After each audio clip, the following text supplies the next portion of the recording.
Whoa, you guys remember that countdown? That's old school stuff. Anyway, thanks for joining us inside the numbers. What are the odds together? Whatever it is, it's a special election night stream. Robert will be joining us around 8 o'clock. All right, so we'll have some results to talk about by that time. And for the rest of the time, it'll just be me basically crunching numbers. And you can look at what I do. It's going to be real boring, but I'll give you my commentary on it. All right. All right, so here we go. All right, couple things. Ground rules first. How is this going to go? All right, so early vote actually can be handled and started to be processed around 3 p.m. on Election Day in the state of Virginia. If it was a perfect world, we would get that early vote and then they would count it. We would know what it is. Then we would proceed to in-person early vote. We will count that. And then we will proceed to Election Day vote. It's not a perfect world. So how this is going to go is we're going to get early vote numbers, mail-in vote numbers. And we will get in-person early vote numbers. And then we will get the Election Day vote. It is entirely possible, that this election is not called tonight. All right? That is just the way the cookie crumbles in the new republic, where it is the way it is. So what is anything telling us, okay? Turnout. Can you fix that? It's like right up on me, like vroom, yeah. Vroom. All right, turnout. Everybody reads into what they see in the turnout, and this is like this. Before, a few hours ago, was like the stage of the day where everybody cherry picks what they want to see. All right, you could have just zoomed out, but that's cool. The bottom line is turnout was up from 2017, not up from 2020, and it was up in many areas. Yes, there were areas in Northern Virginia where Democrats could boast, but there were also areas in Republican counties and precincts where they could boast. The bottom line is it was up everywhere. It was up in rural America. It was up in suburban America, ex-urban America, and urban America, you name it, from 2017, when it was about 2.5 million votes. We are going to see probably a little over north of 3 million, something a little bit over, I would say 3 million, at least. That's ballpark. That's a good guess. Just to say 3 million is a pretty good guess as well. All right, so yeah, I'm a little bit over, a little bit. Yeah, I don't know. I see. But it's all right. I don't want you to make people sick. All right, so fix it when Robert comes on or something. All right, so that's just the way. That's the way it is, and it can't be interpreted as anything other than a higher turnout election until we actually see numbers. We are getting some exit polls now. The first wave always sucks for Republicans, which is why the betting markets moved the way they did. Also, talk of turnout being high in Northern Virginia, which really was not. It is accurate to say it was up, but it is not accurate to say it was up, and that's all that matters. Turnout, what I'm looking at so far, appears to be up little bit more in Trump areas than in Biden areas. Now, Biden areas are more populated, but there are more of the Trump areas. You understand? So it tends to iron out. The bottom line here always was Democrats slipped roughly 10 points statewide. Biden won the election by 10 points. Ralph Northam won the state, and Ralph Northam in 2017 won it by 8. So that's what always made this thing so close. All right? Terry McAuliffe needed an outsized turnout edge because of Youngkin's lead with independents. And those independents were key because these are people who voted. I'm going to say it again. Many of you heard me say it before, but it freaking matters. And this is why I'm going to tell you. Independents voted for Joe Biden 57-38 in 2020. The electorate was not really that Democratic. It was D2, D3, or I think the voter analysis was D4. It wasn't that Democratic. It's that Biden killed Donald Trump among independents.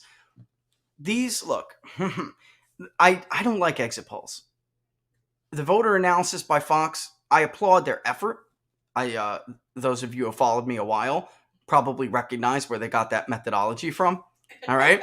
The bottom line is more sample sizes, online surveys, you reach more people. And now, especially in the era of early voting, it's, I think, a little bit more preferable, for obvious reasons.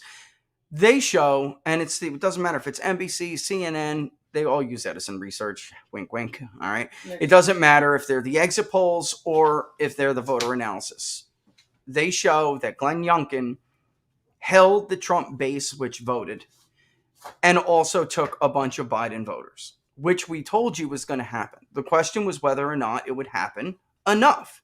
And that's what it comes down to. I personally think exit polls should be banned. Truth. I do. I don't see any purpose for exit polls outside of the media making money or getting, enticing you into clicks or watching and whatever else that favors them. I always thought they were bad for democracy, especially as they got more inaccurate. And rest assured, it is much more likely that these exit polls are understating Republican support than they are understating Democratic support, even the voter analysis. And I mean, even the exit polling. And why is that? Because exit pollsters can't go to the remote areas of the Shenandoah Valley. They can't go to the remote areas of Southwest Virginia, or even when they go to places like Richmond, they go to places where they can speak to a lot of people at once. They're not going to the outskirts of suburbia right before rural. They don't do that. All right. They're a bunch of grad students trying to get credit. And they go where you have to get 500 responses. You and your team have to get 500 responses. Go. So they're going to go where they can gobble up those 500 responses. And those areas have always and always will skew Democratic. All right. So that is why, even in the new era of early voting, both the exit polls and the voter analysis understated Republican support in recent elections. Could this be like Israel, and even the United Kingdom parliamentary elections, where they overstated conservative support? Sure, it could be like the first race ever in the state of Virginia to do that, but we'll see. And they discourage people, right? So I had a very bad introduction to exit polls when I first got into all of this. And that was when I watched them being used to suppress Bush voters in the Panhandle in Florida in 2000. And it's a sure way to kill idealism, okay? Which it did. So in 2004, by the way, George W. Bush was never going to win re-election, according to those exit polls. Democrats later used them as a justification to oppose the electoral votes in Congress. Barbara Boxer and others, when George Bush was reelected in 2004. It was statistically impossible, according to the exit polls, for George W. Bush to win the state of Ohio.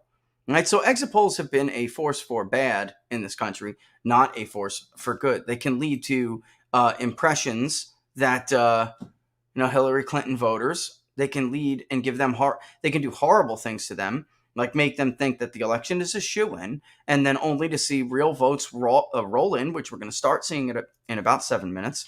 All right. And it can start turning the wheels, like maybe Vladimir Putin hacked the election, or maybe Donald Trump is a traitor who colluded with Vladimir Putin. And that sure explains it, because, hey, the exit poll said Hillary Clinton, and the pre-election poll said that Hillary Clinton was going to win.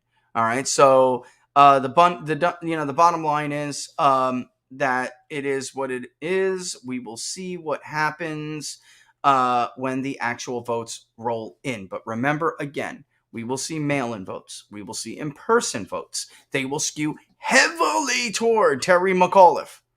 And then we will wait to see the election day votes. All right? So here we are. And this isn't going to be quite 2020 2.0. We will have some maps and results that I'll pop up on the screen when we start to get them.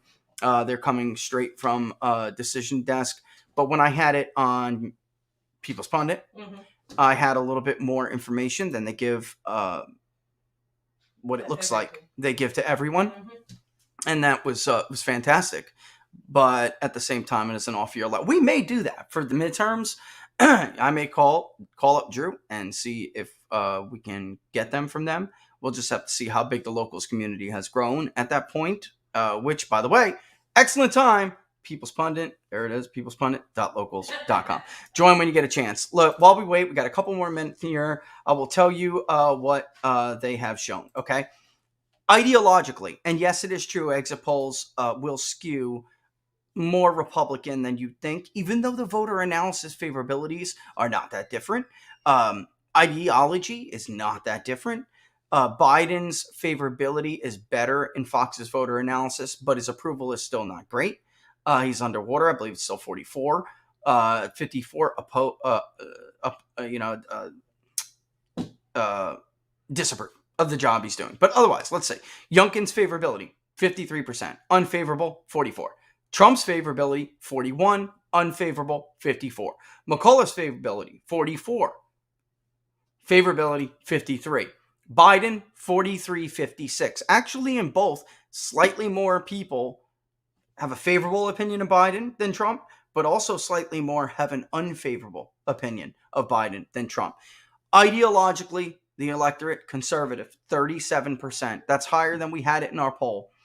Moderate, 40%. That's very close, a little bit lower. And liberal, 23%, which is basically what we had. So if you flipped, we had a little bit more moderates in our poll than we did have conservatives. When that early vote rolls in, or the Fox News voter analysis, actually very similar, didn't drag down conservative that much at all. This would be the most conservative electorate we have seen in Virginia since Bob McDonnell won by a whopping, and if you guys got that thing I sent out today, it was pretty cool. Bob McDonnell won by 17.3%. We are not going to see a margin like that by anybody. And if we do, somebody did something very wrong.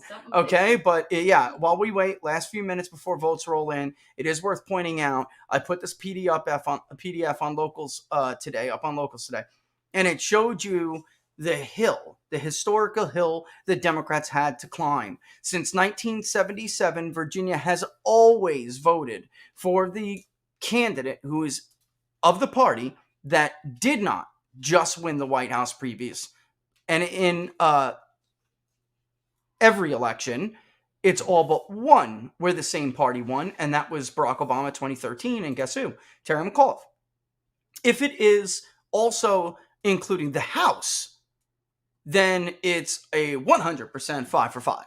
All right, so in other words, if the president's party also had the House, then the other party won the election in Virginia, won the governor's mansion in Virginia. Senate, not as predictable, but that is if you look, because we have some weird distorted data points here where for instance, in 2001, in May of 2021, Jim Jeffers of Vermont switched from a Republican to a Democrat, and then Republicans went on to recapture the Senate anyway. All right, so yeah, interesting stuff there, but the Senate was not as predictive as some of the others, like the White House first term incumbent party, control of Congress. And when we're talking about first term incumbent midterms, first term incumbents, it is a 100% track record. The party out of power who failed to win the White House for the prior year, and this is a brandy new president.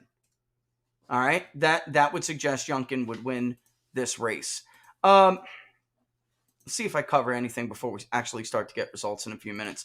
I don't think I miss anything too important here. We'll go over some of the districts too when we're in it. I'm keeping a pretty close race right now. It is 55 Democrat and 45 Republican in the House of Delegates. I think a rosy night for Republicans is if they tied it up. If they took the House of Delegates, they're having a really good night. Mm-hmm. All right, but I think we're looking at just a few here, and I read somebody else's top picks. They were actually really good, and they were every single one of them. They threw in the toss up to Republican category, because when you see momentum like this at the end, it's very hard for the person who is losing the momentum to stop. Mm-hmm. And it is possible if Youngkin wins that he has coattails to bring people over. There's only one Republican House of Delegates seat that is competitive, that is held by a Republican. Yes. And that would not really be competitive if Republicans have a good night tonight, is my point. It's highly unlikely that he would be in trouble.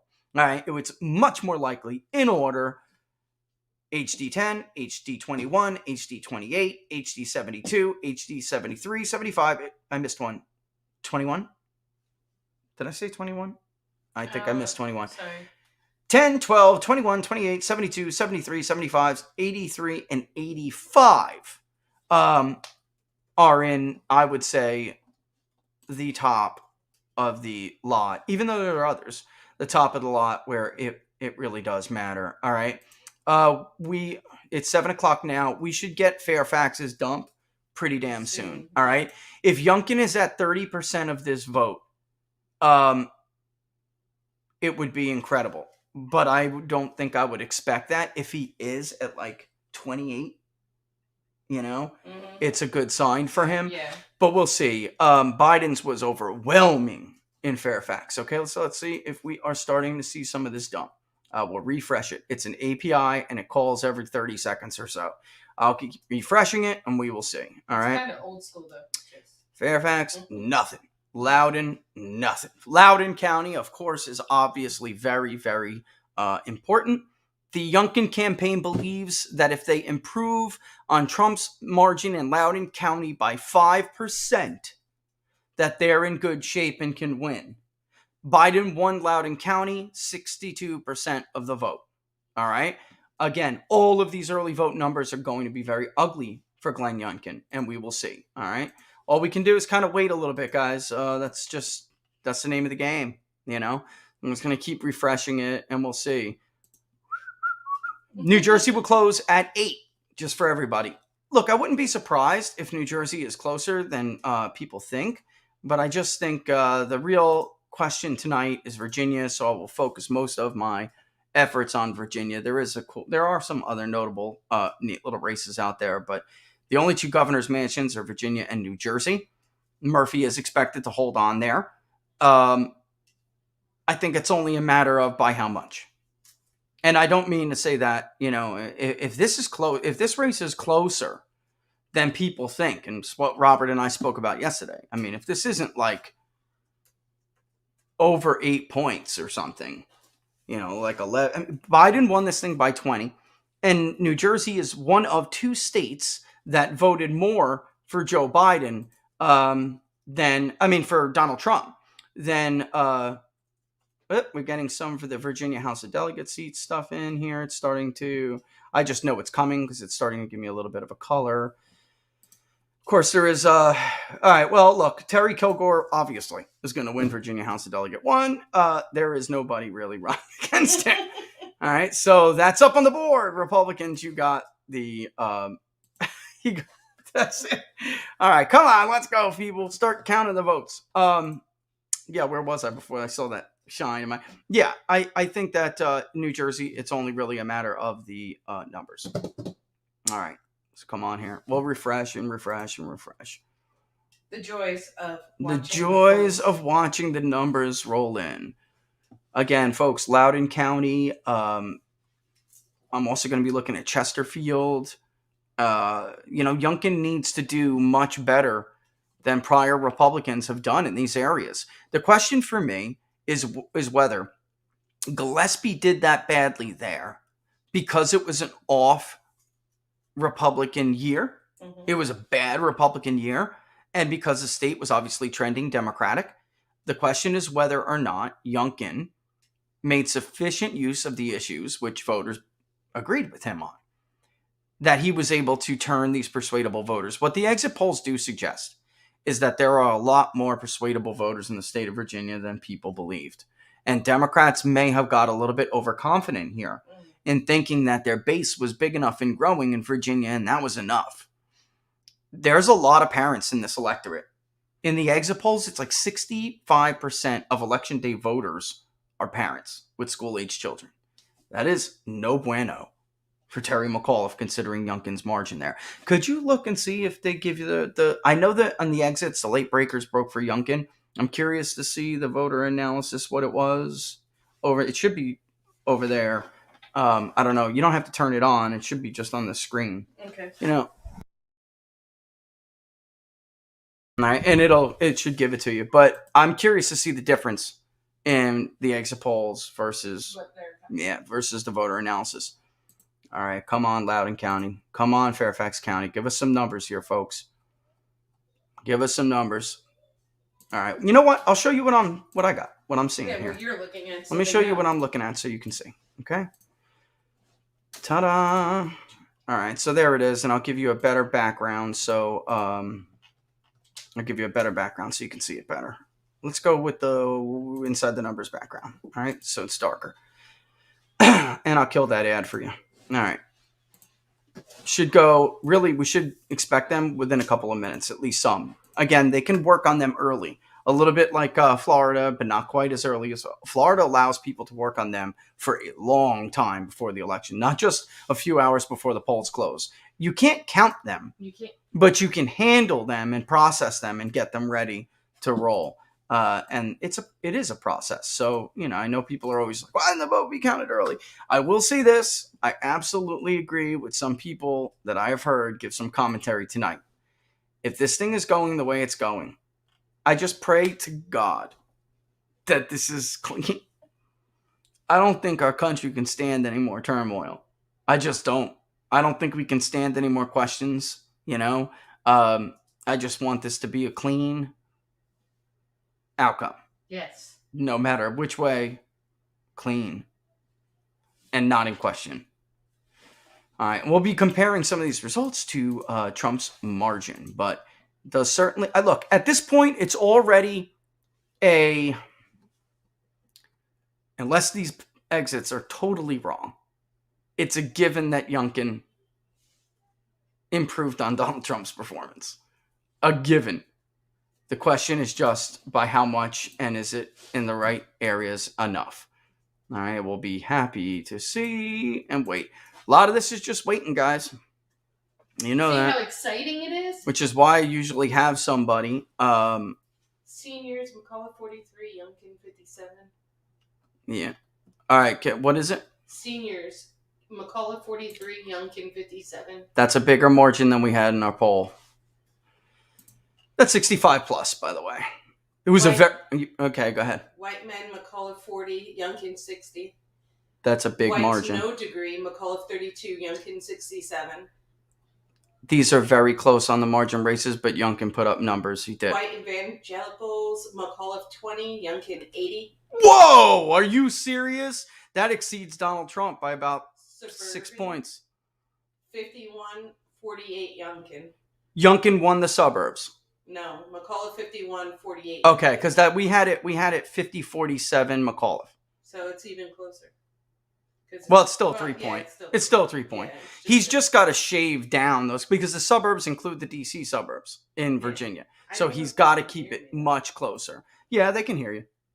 They can hear you. I'll put it on figure 8. Yeah, boom. So they can hear you now on the figure 8. They can hear you better. If you didn't hear what you said, let me go back over. The evangelical was 80-20 break. That's an improvement even over Donald Trump's evangelical turnout. The suburbs were 51 Mcauliffe, 48 Youngkin. That is within their sampling errors, margin of error, so it's marginal. We had it 50-47 Mcauliffe. So very, very, very, very close. Did it say we're all yet or no? No. The exits are going to be a little bit too pro Youngkin, which is, well, maybe not. Honestly, I just want raw vote. Can I get some vote here? I need some vote, man. Polls are polls, but the bottom line is we need to see some actual numbers before we can make any real claims. Yeah, I will try to see some of your questions that are like flying by me, but I will tell you. They're really flying.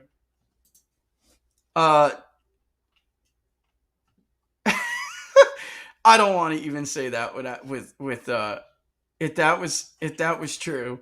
If CNN really just said that, I'm not even going to repeat that. I don't know if they said that. If they did, then they're still, look, they probably need a cup of coffee. In all honesty, people can use different terminology and screw up. I do a lot. Let me tell you. I was going to say, though, if Youngkin had that lead in the suburbs, then that would be really bad for Mcauliffe. Yeah. Let's see. Come on, vote. I'm going to refresh it again. Not that it matters, but it does help. Helps me. Predicted is breaking hard for Youngkin now, 60-40. Is it really? Oh, sorry. Now 64-41. Listen, everyone's getting the second waves of exit polls. People were like, why is predicted going so hard for Mcauliffe before? And I told people this. Predictive is not at all predictive. guys. It's simply reacting to information it sees, whether it's good information or not.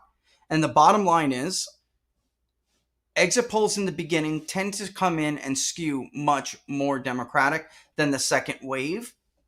And there was a lot of that did it, and there was a lot of talk. It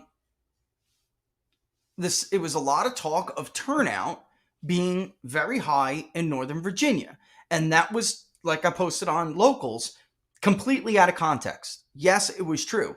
Turnout was high that compared to 2017. It's going to exceed 2017, but that's true of everywhere. All right, it's not just true of Northern Virginia. And that is why we have all these cute little equations to decide how much turnout each person needs in what areas. All right, it's not, one data point is not sufficient. It's just not. And people were seeing that, and they were saying, oh, there was a lot of talk. I just saw that race past me. If anybody has, I said it earlier on Twitter, that's all I could do about it. But yes, I heard a lot today about people getting, well, you have to have a mask. No, you did not. There is no one who can tell you that you cannot vote because you do not have a mask.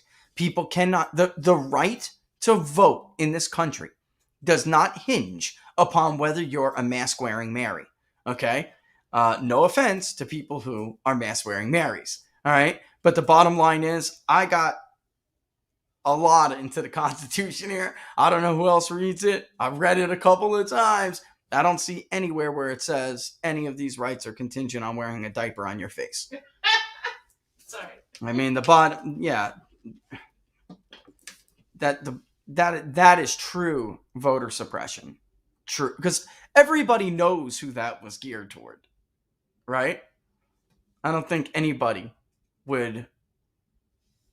Yeah, you voted without a mask. We have a lot of people who said they had issues. And I said, if you have that problem, please take out your cell phone. Press the record button on your camera. Go to video mode. Press the record button. And I will play them tonight, So I didn't get any keepers, but I did hear a lot of people, even big media people, tell me that they saw that. They did see it. All right. Late deciders is what I'm looking for in the voter analysis, because I think the exit polls, I think they have them a little bit too less. The CNN exit poll does have Youngkin winning by 5, but it does look self-identified Republicans may have called themselves independents, back and forth. It does matter. Mark Warner and Ed Gillespie, they split independents down the line. I think it was like 48-48. It was very close. The electorate was supposed to be even, but independents were even as well. Warner pulled it out. We all know. I don't have to go to that clip. We all had some fun with that clip yesterday. 5 is not as much as Youngkin probably would have hoped for, but we'll see. We'll also see what the electorate is, by the way. They should have updated the partisan lean, but again, all right. Who said the education was the most important? I'm reading over some of them right now. Yeah, Neil has a neat question. The funny thing is, governor, lieutenant, you remember, look, if any of the Democrats, if this was going to be a Republican sweep tonight, if there was one Democratic candidate who would deny that sweep, I believe, and I was talking to Laura about this before earlier, it's Mark Henry. Because a few reasons. One, he is viewed as a moderate, and he had a more consistent lead in the polls. That's number one. And it was the last lead to collapse. Number two, he's the only incumbent. He's known. And people, I was thinking, especially in Fairfax, he'd do a little bit better than everybody else. So, oh my goodness, in Chesterfield, the early vote, we got 2,062 votes in Chesterfield. Youngkin took 44% of that early vote. That's a good showing in Chesterfield. That is a very key area. This is, I don't know how on earth some of these numbers are what they are, Laura. 53, 46, 18 to 29. That's not possible. That can't be right. It has to be wrong. This is why I'm saying, this is why I want a combination of information. Before I spit it out to them, I want the totality of it, because some of them will skew probably too favorably to Young. Like, for instance, in Florida, they actually skewed a little bit too favorably for Trump. Those showed a smaller lead than the lead he actually won, but there wasn't that many Republicans. He didn't do as well with independents because there was a smaller share, and I think they were calling themselves independents. I mean, calling themselves Republicans. Yeah, even though they were non-party affiliated, because the exit pollster's not going to check them. I don't want to look, I hate making early proclamations, but this does not look good for Terry McAuliffe. 54-44 in Chesterfield in early voting is an absolute catastrophe. You guys see that blue dot right there? That's it right there in Chesterfield. It's getting closer now because we just got some early election day votes, okay? Now Youngkin is at 48 in Chesterfield. It's 6% in. There will be some more vote that comes in for McAuliffe. This is not... See, again, this is the way... This is getting a little bit... There we go. Glenn Youngkin, 72 Richmond in this to 27 in this estimated. In Richmond, Terry McAuliffe's going to need that cannot be in person early. Give me a second and let me ask whether or not this is in person early coming in. Because if that's true in Richmond, that can't be right. It just can't be right. It just can't. It can't, guys. Something has to be wrong there. Right now it says Governor McAuliffe is 29.3 at 4,382. And it says Youngkin is... I don't care about breaks. I care about what it says. I have the vote here that's up for people. And it will be faster than that. This is, for people who want to know, this is a decision desk. You guys can follow along. When I get results for People's Pundit, I get them from Decision Desk. They are faster. They're a little bit more aggressive, too, with race calls. They lean into it a little bit more. They do some of their own stuff, too. I dropped the cat.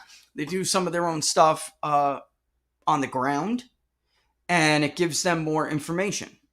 I mean, they're faster. The AP, I think there's a lot I think the Decision Desk was born out of frustration with the AP. Being slow not only to report but to call, and they've been overly prudent in some areas. The Decision Desk definitely gets results faster. So if you're interested and you want to check along and see what we're doing, knock yourselves out. All right. We really still do not have breaks in a couple of areas that I absolutely need to see them. But if this is some early must have broke in Richmond. In Chesterfield. That first dump could not have been election day vote. And now we're going to start to see election day vote run in. I'm just curious how Blanding is doing because she was pulling some of this vote. Terry McAuliffe benefited greatly in 2013 against Ken Cuccinelli.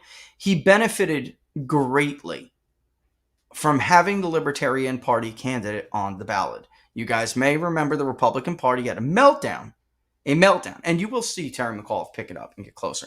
They had a meltdown over how much the Libertarian Party candidate took when those were voters, unlike where we saw other people pop in. Those were voters who would have leaned towards a Republican candidate. And Republicans were pissed because they thought it was a spoiler. All right, now Chesterfield is even. This is what I'm talking about. We really need to see how Chesterfield is going to go. Chesterfield was won by Joe Biden, 52.6 to 45.9. All right, so yes, this is closer. And I imagine we're seeing a mix here. That first drop was early vote. I wish they would just do this in a legitimate order, but apparently it does not show that much different. Oh, and just to back up what I am seeing, if they're right, and we're getting real results now. But there doesn't seem to be that big of a difference, that much of a difference between the statewide races. Okay, so if Youngkin wins, he may pull other people. Like, look, 56.3. All right, Winsome Sears, 56.3. Youngkin, 56.26. 56.4 for the lieutenant governor. The Virginia Attorney General is Mark Herring in these areas combined is doing marginally, about a point better, which may be all for him that he needs, but marginally doing a little bit better against Jason Miyares. Sorry if I'm getting that wrong. The exit polls don't show that big of a difference, but there obviously is some difference between, but not really, the lieutenant governor and Glenn Youngkin. All right. It does look like the lieutenant governor did slightly better in some of this. I'm wondering if it's coming from Chesterfield. It does look like it's coming from Chesterfield. That's the differential. Nope, it's not. Actually, Youngkin's doing a little bit better in Chesterfield. Amherst, 79.3 could be Amherst. Nope. If it's the West, that could be a sign. I don't want to speak too early. It is the West. Buchanan. So it's the Shenandoah Valley where she's running a little bit stronger.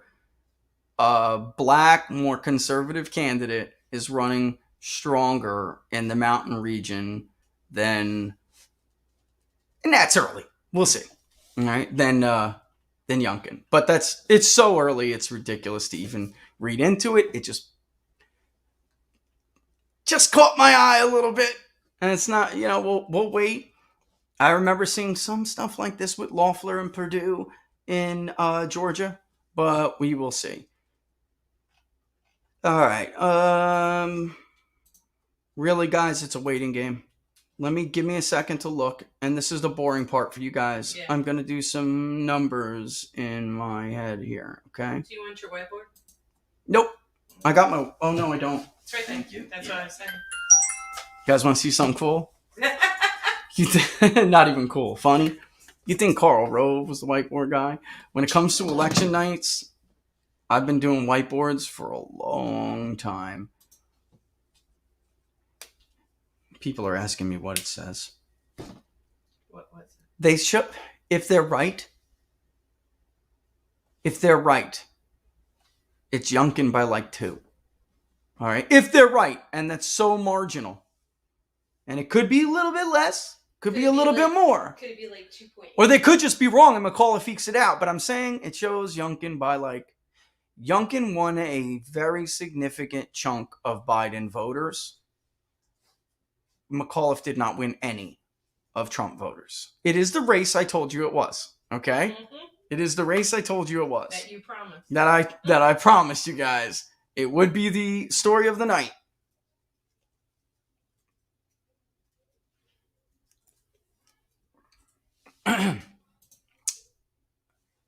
Yes, I would say that. Somebody asked me about mandates and closures. I was talking about that with another pollster you guys know today. All right. And it was interesting that when we asked about most important issues and people said coronavirus, okay, it wasn't the 75-25 margin that we saw in 2020. Not at all. It was more like 65-35 at best for Terry McAuliffe, with 35% saying, you know what? Yes, CRT is an issue. Yeah, I heard about the thing. Maybe I did or I didn't in Loudoun County. But I'm tired of being threatened with my kids. My kids lost already over a year's worth of school. And I'm sick and tired of them using my children or holding my children over my head. All right? The revenge of the dads. Oh, my goodness. Remember I asked that question? Mm-hmm. We're not getting anything from Fairfax until 8 o'clock. That's what they said. Nothing significant from Fairfax until 8 o'clock. This margin is going to tighten. People are going to bounce back and forth. Okay? You're just going to see that happen. But you will also see that there's going to be some big margins here. Holy moly. They're very small amounts of votes, but Sussex is a good. Henrico, this is what's important to me because in Richmond City, you have Henrico County. It's a Democratic county, without a doubt. It matters how much Terry McAuliffe wins that county. In Hanover, you see some parts of southern Hanover can spill into Henrico, and also, Goochland not so much, but Richmond City and Hanover, I'm really looking at, and I'm wondering if it's going to, that's why also Chesterfield is so important, but these areas encompass there. I thought we weren't getting anything. All right, so it's 55-45 in Loudoun right now. That's not that's 51% in. that's not a terrible showing for Youngkin. It's not a terrible showing. He cannot get blown out like Joe Biden like Donald Trump. Yeah, I'm looking at Rich here.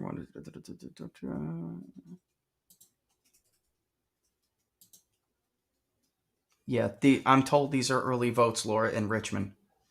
Richmond? Youngkin's up by 4 right now with 30,000 ballots in. Northam won this county. It's Chesterfield, okay? Outside's a big suburb county of Richmond. Northam won Chesterfield by, I think, a point or 2 points in 2017. Right now, it's Youngkin by 4. Let me look at that again. What's the most latest? Because this is supposed to be, let me just look some of the stuff I missed. This is supposed to be, there's Hanover. It's okay. This is supposed to be good for Youngkin. Okay, so Sussex didn't move. Nothing more in Sussex than will. Yeah, it is still 4 points. It's about 5 points for Youngkin right now. And Northam won that by 1 point. Okay, guys, this is an area where Democratic suburban women, or not Democratic, suburban women were racing Democrat.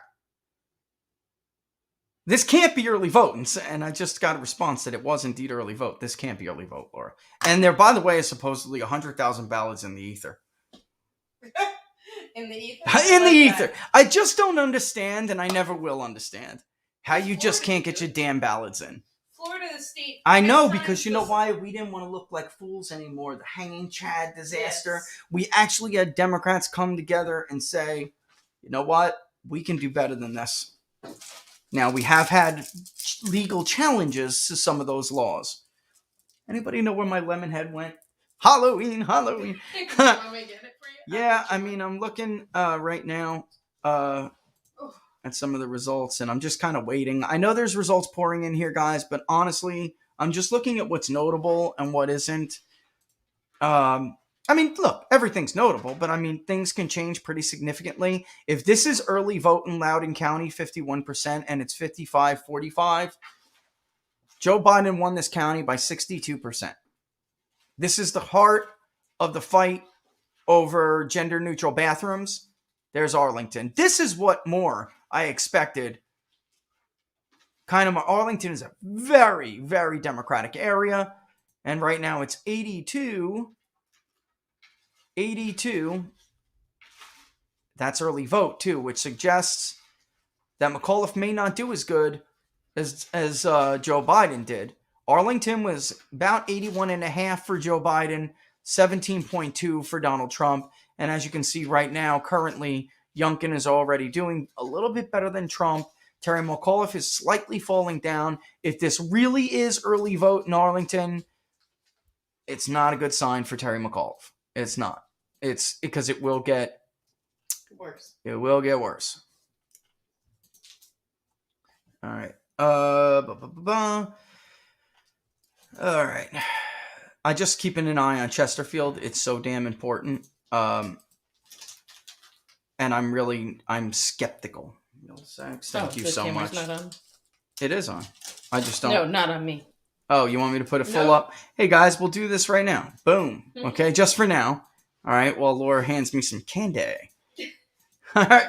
Ooh, Skittles. Wild berry. Ooh, I got a lemon head mini pop. I thought, you know what, the baby would like that. He likes pops. No, not the lemon. We usually give him different kinds, but not the lemon. Oh, no. What a little. All right. Let's see. We got a little bit of an update. They should get much closer as we get Northern Virginia to come in with early votes. How's Virginia Beach looking? It is 59.2 to 39.8 for Terry Mcauliffe with 7 points in. Joe Biden carried, by the way, Virginia Beach, 52-46. Just give you guys a heads up. All right. Sussex, that's actually a pretty good result for Terry Mcauliffe, but 14% of the vote is in. Hanover's the biggest Republican county, one of the biggest. I believe it is the biggest, frankly. Donald Trump netted about 20,000 votes out of Hanover County. All right. Just to give people an idea. A lot of these counties in like neighboring Enrico, Joe Biden took 64% of the vote in neighboring Enrico, and right now, this is why I'm saying this can't. Some of these cannot be early votes, and everybody is presuming, and I'm going county by county and asking. Everybody's presuming that it was supposed to be vote by mail first, in person early next, election day third. Okay. I just can't tell you how important this Chesterfield result is right now. And it's pretty much 42%. How much is in right now? What do we got here, by the way? Richmond is... That's... You know what I find pretty incredible about Glenn Youngkin's campaign? He went to areas that Republicans normally would not go. He just did. And by the way, guys, we're looking at about an estimated 8% in. I will tell you when to start really concerning yourself with these percentages. Right now, it is not that it's not that it's not important. What's more important is the margins. They will go back and forth. All right, Mark Herring is above 50, so is Ayala. And Mcauliffe has had, for those who don't know, Mcauliffe has always had a hard time getting to 50% in the state of Virginia. He did not against Ken Cuccinelli, if you remember correctly, guys. He did not. All right. What's my prognosis? My prognosis right now is that these results in bellwether counties look good for. They look very good for Youngkin. What does look good for Mcauliffe for me is Arlington, even though it's slightly less than Biden's. Right now, he's ahead by over 60. 64-point margin. He cannot fall below a 50-point margin in Arlington. A 55 to 652. I know people are doing like that 10 to 12-point shift. I'm not sure if that's entirely right. I think 55 could be the key there if there are some areas that are suburbs of Richmond that vote more favorably for Youngkin. Because if that's the case, he can offset that. And we still, with the big wild card, Loudoun County, right now it is 51% in. I am told this is early vote. If Glenn Youngkin fights Loudoun County to a draw or outright wins it, then Arlington is, I don't know. I don't know how Mcauliffe would be able to offset that. Some of our followers would like you to explain the vote and how it comes in. Well, that's what I'm saying. Right now, you're supposed to, in Virginia, get early vote first, okay? I'm sorry, I just took a handful of Skittles. And then it goes like this. Mail-in votes, in-person early votes, and then election day votes. So the margins you're seeing in most places right now for Mcauliffe are not going to hold. So what Mcauliffe needs to happen right now is that number needs to be higher than this. All right. Fairfax is in 74-26. That's right on the right on the line, man. Mm-hmm. That is right on the line. And Donald Trump got to 28 with in-person election day. Right now, Mcauliffe is at 26 already. Youngkin's at 26. The 30 number would have been the number where Mcauliffe was dead in the water to me. But that tells me it's pretty close race. What's the cutoff for mail-in? Well, that's the thing. It's going to be, if it's close enough.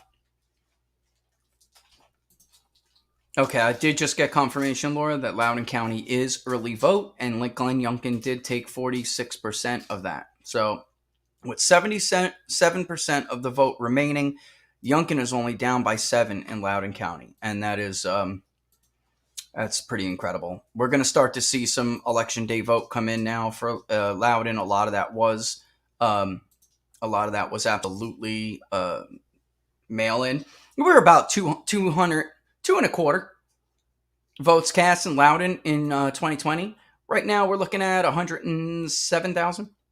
So we got probably, it's saying 77% in. I think it's possible that there's more than that in. There's more than that out. But you can see that Mcauliffe actually came down. Those margins were not good enough. And we're going to start to see some of Mcauliffe's margins shrink a little bit. Fairfax is telling us they have about, Arlington and Fairfax have about 2/3 of the vote still to be reported. We're about less than a fifth of the vote in, which is, I mean, it points to a damn close race. But I'm looking at some of these bellwether counties, and Youngkin is absolutely doing pretty well.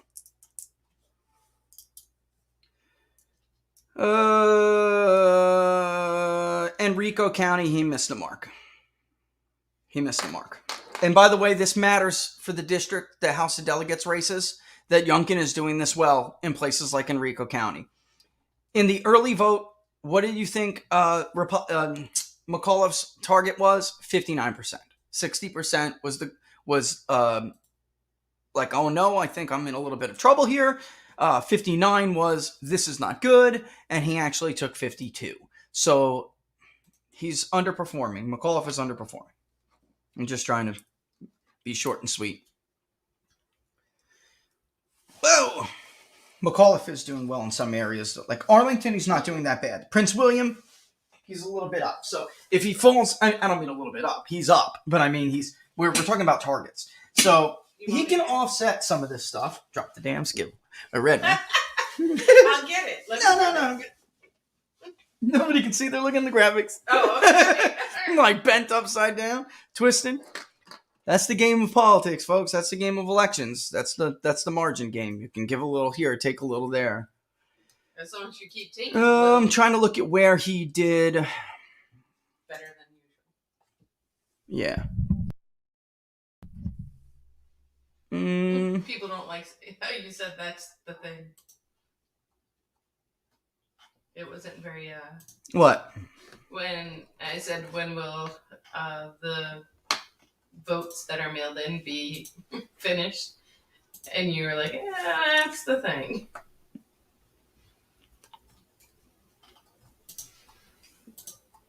He's concentrating, folks. Yeah, I'm concentrating because rural areas are putting up election day votes.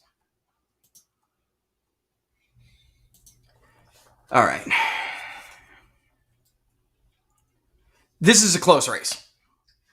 This is a really close race. So when the exit poll said Youngkin, by 2, it's really close to like a 1-2.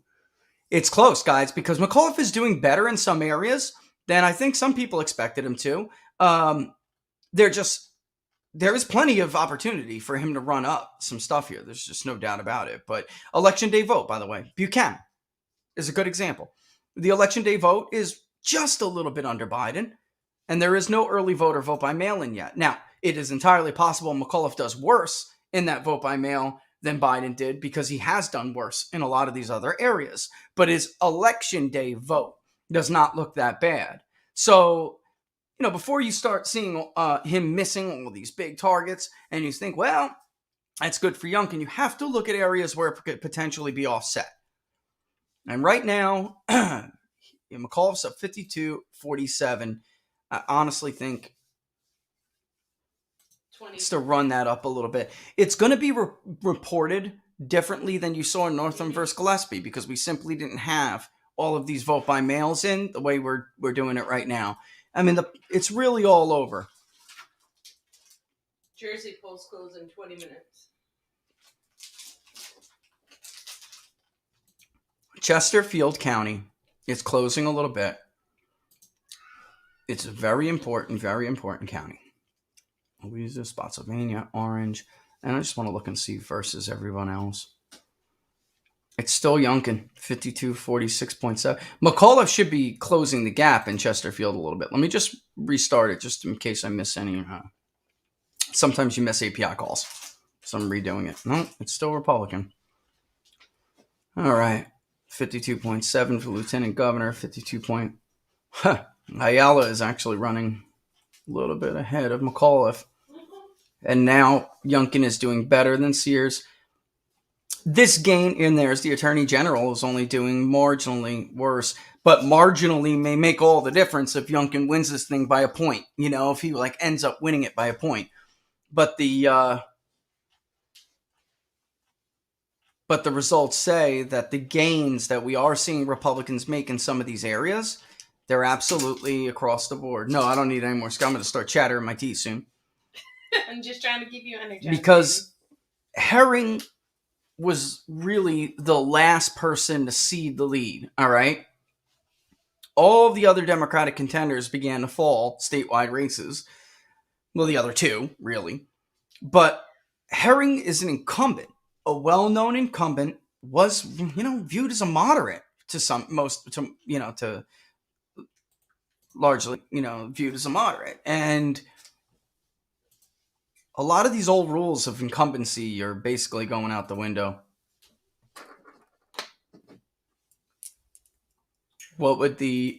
I can't answer that. I don't do the New York Times. I don't do the New York Times modeling. I don't know what they would do. Somebody said, what would the New York Times needle be doing? If there was a needle, if Rich had a needle, it would be tilting slightly to the right. Mm-hmm. It would be tilting slightly to the right. It would be tilting towards Youngkin 1.2 or something, or Youngkin 0.8, or, that's what it would be doing. It's close. It's close. I want to remind you guys that Youngkin's running ahead right now. Look at Loudon's 86% in, and Youngkin has fought it to 5 points almost. Mm-hmm. Whoa. I'll tell you, if that keeps up, that's a really good result for him. That's a really good result. Actually, yeah. He's roughly in the same. He's 6, so he's a little bit less than the lieutenant governor. That's 86, 119,000. Let's see what the differential is here. 108. No, so Youngkin is running just a little bit. But that's because Blanding is in the race. So Blanding is going to offset some of those numbers. And remember in 2018, for instance, DeSantis versus Gillum. DeSantis won by a bigger margin, but there was 7 people on the ballot. So it was in the 40s compared to, and it took away. It looked like he was running below Rick Scott in some areas, but that's only because Rick Scott was a binary race. And in the end, Rick Scott actually tended to, his race, his margin was smaller than Ron DeSantis's margin. Either way, this is not a good night for the Democrats. Regardless of what happens today, this is not a good night for the Democrats. End of story. They have lost some people. The people that have voted for them. And with this level of a turnout, it's not just turnout. It's mind-changing. I think in the end, the independents will prove crucial. Did he really just carry them by 5? If so, then he can do a little bit better, and we'll see some of these margins change for him. If not, then it's going to be really close. What's up? Can you get rid of that? I clicked it down before. When I refreshed it, it came back. Except, there you go. How's that, guys? Better? And I'd zoom in a little bit more, but oh, that was horrible. Let's not. Everybody's laughing. All right. All we can do is wait, guys. It's going to stall. Since I talked about all of that, we really got 1% of the vote in. It's almost 8 o'clock, so we should be getting some more Fairfax,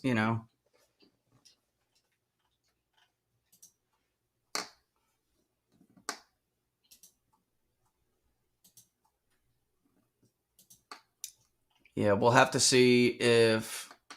it's weird because McAuliffe's doing better in some election day vote than I think some people would have expected. 86% in. McAuliffe's got to do better than that in Loudoun County. You would expect those to tighten, but we'll see. We'll see. Look at our locals. Remember. There are places. I just want to say there are places where McAuliffe can pick this thing up. I'm just curious. I'm looking. I'm sorry. Yeah, Republicans right now, they feel they're on the cusp of it, and they are pulling the Gandalf in the chat room. You shall not pass kind of things. And we're going to have Robert on here soon, right when there's a big drop, which is good. But there are some areas where Mcauliffe did not well in the early vote, not as well. But there are some areas where he did better in the election day. Just goes to show you how these, some things just come out of nowhere. They really do. All right, about a quarter of the vote in, about 26% of the vote in, we're looking at a Mcauliffe deficit. But there's still a lot of blue vote out, folks. A lot of blue vote. A lot of blue vote. We'll have to... I mean, that margin in the state of Virginia is really not that big. But what I am looking at is by district. This is kind of a big deal. Let me change the race. And there's a couple of districts I want to look at here. Let me look at District 12. Okay. Democratic incumbent is, that's early vote. 57-43. Ballard, that's not a bad result for Ballard at all. Let's go to 10. Curious. Whoa. That's close. See, that may happen with Ballard in a bit here. That actually may happen with Ballard, so we'll have to keep an eye on that. That's very close, that House of Delegates seat. Now it really will come down to whether or not they did good enough with, and they meaning Democratic candidates statewide and in these districts, did good enough with election day voting. Because that vote that's just not good for Gooditis. All right, let's check a couple while we wait for these other 21. Oops, it's updating. Go ahead, do your thing. It updated and pulled it away from me. 15% in. Tanya Good is ahead of Fowler, the incumbent. Whoa.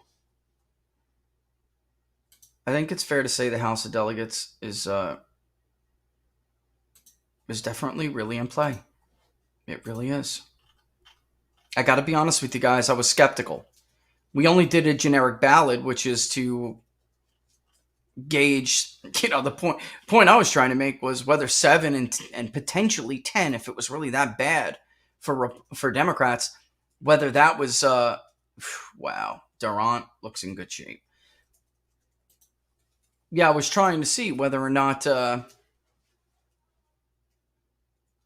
Spanberger and good old Barbara were in some trouble. And that could it apply to the House of Delegates was an open question. We didn't know. I did see some other pollsters who did poll that question and did suggest that Republicans would either at least tie the House of Delegates. Right now, Democrats have about, have a 10-point edge. This is also very close. Look at that. 39% in. I imagine the early vote in District 72 came in first. I didn't have a chance to look at everything as we went. And now you see the Republican taking a tiny lead as the election day vote comes in. All right. So we move now to, I want to check 73, 75, 83, and 85. And then we'll go back to the governorships. Really? We can wait anyway, guys. All right, 42% in. Kastelberg has taken a slight lead. Okay. That's interesting. That's an update. I'm getting there, guys. I'm getting there. I think it's important to, check the House of Delegates real quick. Believe me, we'll be here for a while looking at the governors. So it looks like, Laura, I'm curious, as 75 updates with more election day vote, whether Tyler will lose his edge. Right now, the seat count in the House of Delegates is 11-8. Republican leaning, and I will continue to check that out. There are a few more I want to check before I go because I do see it updating. I'm check 83 and 85. Somebody said Fox News called Arizona for Mcauliffe. That was fun. Tim Anderson with 37% in is leading, 57-43. Nancy Guy, by the way, is that district is here. Why is this important? Because these are Democratic areas, and if you would expect Youngkin to be performing better, out in the suburbs, out and around Hampton Roads, which is where we are basically,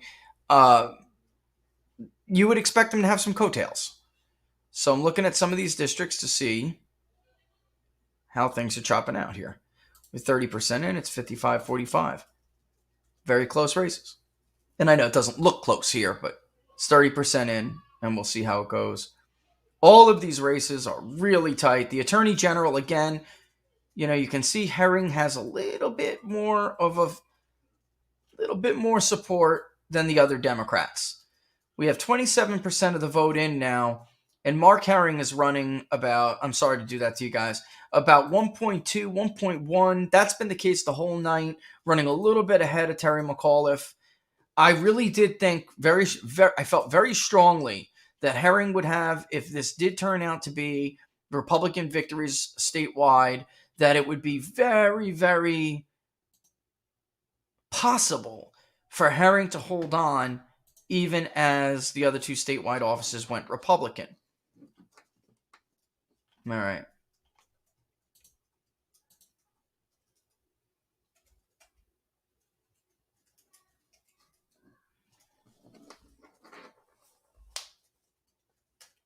I mean, this really...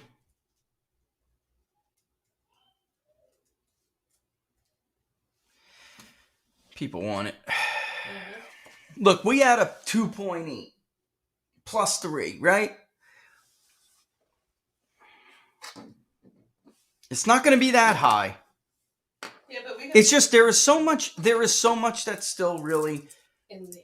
Yeah, like Youngkin's doing better in absentee voting. He's doing better than people expected early voting. Not in our poll, actually. We had him doing fairly, not obviously not going to win it, but doing better than Donald Trump did.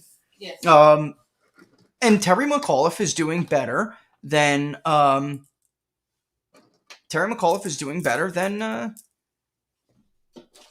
you would have thought in the election day. So it's throwing it back and forth, but I think there is an edge for Youngkin here. Okay, yes. I don't think it right now looks like a Youngkin plus 2, 1.5 to 2. All right, I'm being cautious because there could absolutely be a lot of things that could happen here. Yeah, this will make you happy. I'm really loving you right now, Rich. Can't imagine sitting here nail biting alone. Thanks to the both of you. I love you too. Hey, Talix, you got some skills too? You guys are cool. You guys are cool. Sandy Cheek says Baris is anxious. I just want to be cautious, but the bottom line is it does look a little bit. There's an edge for Youngkin. Rich takes numbers very seriously. You know what? The minute you jump the gun, the numbers will kick you in your teeth for it. To show you. Things will happen. Something unexpected will happen, and somebody will be doing better in a place you never would have thought of. It's like midterm elections. There's always a House seat that just comes out of nowhere. And you're like, who the hell saw that seat going? Right? Kentucky 5 or something. And you remember that. Jack just said Fairfax County announces vote total delay. Yeah, I know. They said that before. They said that we really wouldn't even start getting votes in chunks until 8:00. But guys, we're projecting this out. We're looking at these margins and everything, but we're projecting out. The projections get more accurate as the more precincts report, and we have baselines. And obviously, that's why I always say when there's like very little vote in, yeah, it's cool to speculate over stuff, but it doesn't, you really have to wait. There was a drive for GOP to vote early, and I got to tell you, Republicans have to, Donald Trump is not helping in this arena. Republicans should vote early if possible. Vote in person early. Republicans in Florida used to dominate absentee ballot voting, which isn't vote by mail in the new sense, because vote by mail is very different as Democrats describe it. Vote by mail is, largely unsolicited, basically no holds bar. When can you get it in? Give the postman a $20 spot and he'll get it for, it's just crazy. It is. But in Florida in absentee ballot voting and well regulated absentee ballot voting, what we did see was basically Republicans dominating the absentee ballot vote, Democrats dominating in-person early voting, and then Republicans usually having a lead on election day voting. If Democrats wanted to win statewide, like they did with Barack Obama, they would really have to get that vote out. And it was hard because Republicans had a good older ground game. Now what we see is Republicans bailing on the absentee vote by mail, doing much, much better on in-person, and then waiting for, and I mean in-person early, and then waiting for election day to kind of serve up the knockout punch, which is what they did to carry the state for Trump in Florida. That's what they did a little bit more so with Ron DeSantis, but 18 was a different environment. 17, 18, all different than what we're seeing now in 2020. All right, so I would say if we were being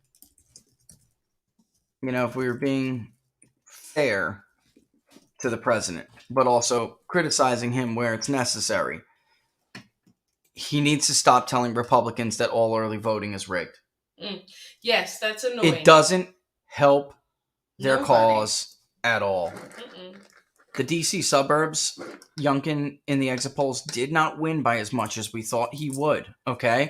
But he took the mountain by a larger margin. He won Richmond Southside. And the D.C. suburbs are only 28% of the vote, where the mountain region is 23%.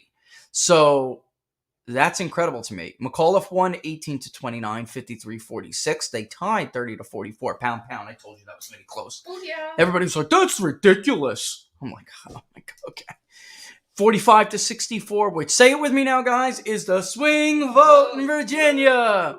Youngkin won it by 4 points, and Youngkin won seniors 53-47. That is, I got to tell you, because people are like, oh, it's only the early.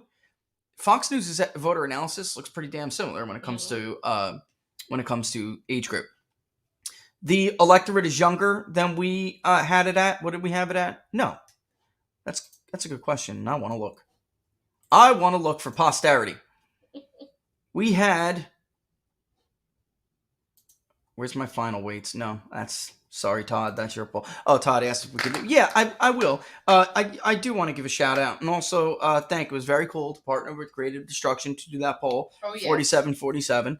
We will be talking with them more about other projects. We had the 18-29 vote at 12.3%.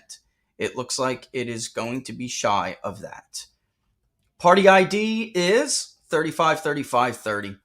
We had party ID at 35.5, 34.3, and if I combined independents and others, 31. So, leave it to Rich with his desk. Not bad at all. And it shows Youngkin won independents 52-47, which we had him winning independents by anywhere between, in our polling, 10-13, very much in par with the rest of it. They were revised since we last. Wow, they were revised since we last saw ideology, and conservative is now 38, moderate is ticked down to 39, liberal remained at 23. That's the most conservative electorate in Virginia in a long time.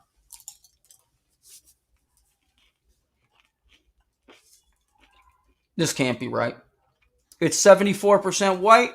Youngkin won him 62-38. He did take 11% of black voters.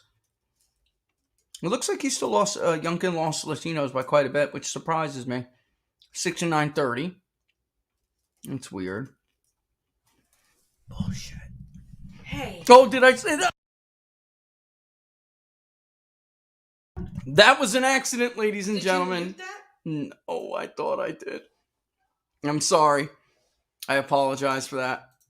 Laura's going to whack me now. All right. We can move this up a little bit. With 93% of the vote in, Youngkin has held Terry McAuliffe to a 52.6 to 47. lead in Loudoun County, which is 5 points, which absolutely exceeds his goal on on being able to carry the state. He felt, well, at least his campaign, I'm saying his campaign, felt that he needed to improve by 5 points in Loudoun County and keep Terry Mcauliffe basically at 57%. I think it's fair to say Terry Mcauliffe will be under 57%. They said they're rescanning ballots in Fairfax. I don't know, guys. I mean, I got that from multiple people, not just one. They may not be, scanning them again. That's what they're saying. Rescanning.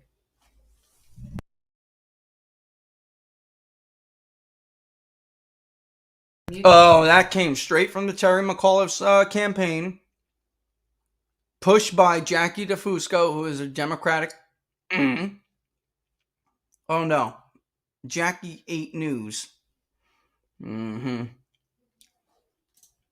But it's a portion, they're saying. Well, what kind of a portion has to be rescanned?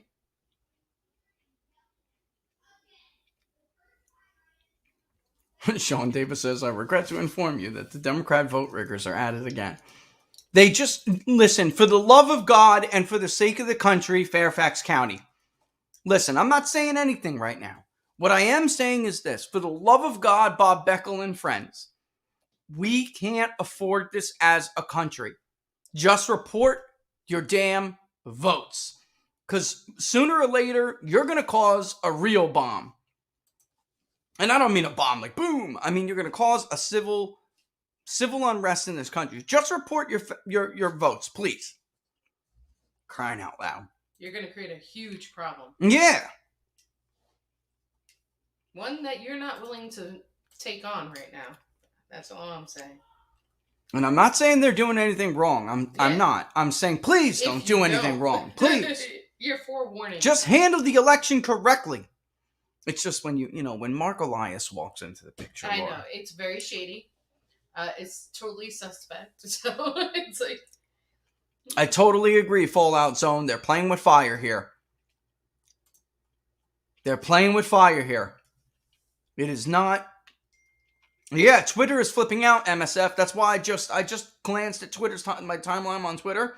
People are totally flipping out. Mm-hmm. Come on, just do it right. Do your job right. Do your job correctly. I don't understand. Here's this comedian. It was just years ago. I think she was like years ago. I can't remember her name, but they played on the Drive By Happy Hour this morning. Right? And he always plays a comedian break. I love it because it's like sometimes Seinfeld. It doesn't matter what the political affiliation of the comedians. Just make me laugh, man. Mm-hmm. And she's like, one thing I do, civic duty, I got to vote. I do. It's like, I don't care. She says, I don't know why people vote for judges. It's like LA County. She said, last time I went in there were all these judges and I don't know what the hell I'm talking about. So I just randomly hire and fire people because and she's so right. She's so right. She's like, we should not be voting for judges. She's like, but then she goes on, and this is years before all of the 2020 big lie stuff from Democrats, before when we used to acknowledge, of course, that there's cheating, right? Mm-hmm. And she starts going on and on about LA County. But then she also says about other parts of the country where sometimes they just screw it up. And she's like, and if you are a voter like me, and I have been my entire life in many different places around the country, you know that a lot of this is just that these women are ancient. Okay? She's like, have you gone to a local firehouse in rural America to cast a ballot? She's like, these people can't even see the Chad, let alone know which one you punched. She was so fun. But it's, the best comedy is the stuff that is true, or at least has some truth in it. Who would if I had the choice?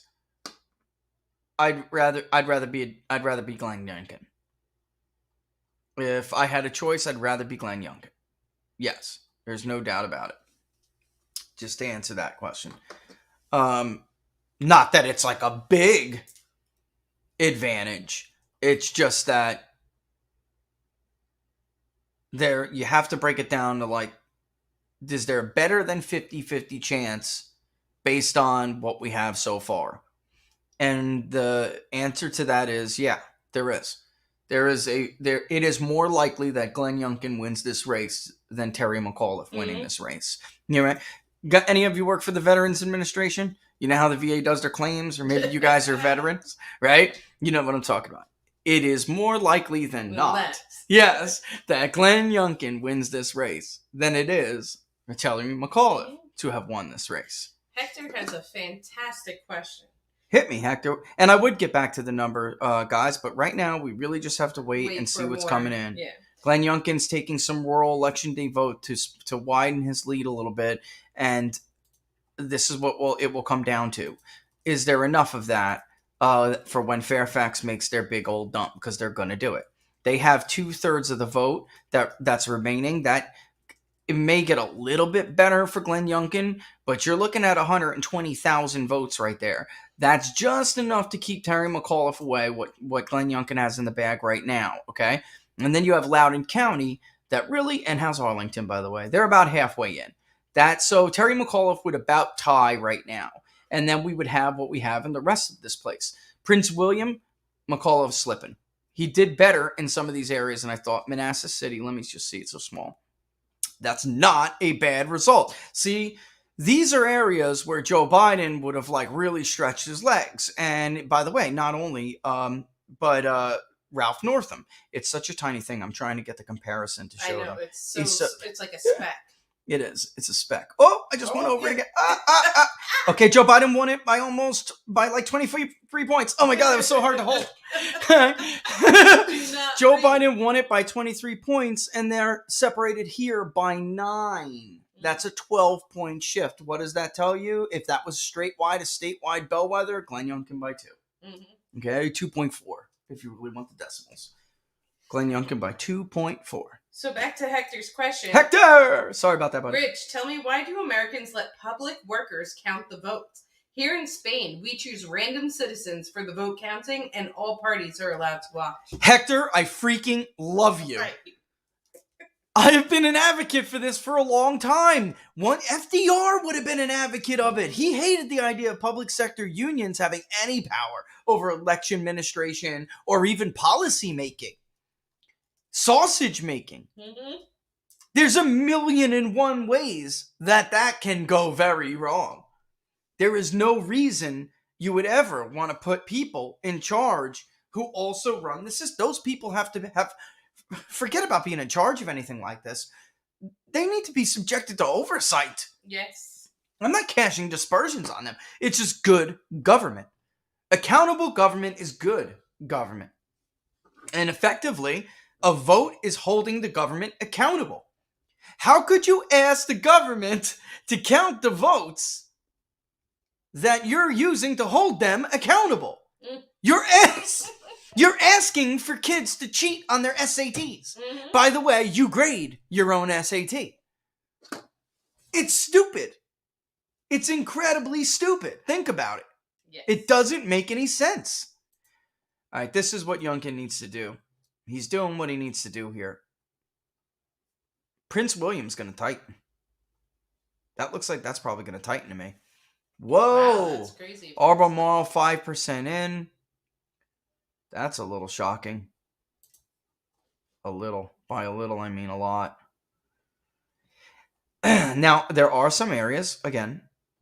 How shocking? Joe Biden won Albemarle 66-32. That's how shocking. There's about 5% in, but that is not a bad result for Glenn Youngkin, even in this vote. Joe Biden won that election day vote, by I think 15 points. Something like that. I'd have to, let me double check. Let me see if I can find it real quick. Nothing's real quick on election night, but. Can I see that whiteboard real quick? You sure can. Thank you. I was just about to doodle on it, but I have to find it first. Yeah, I'll give it to you real quick. I just want to do a little math real fast.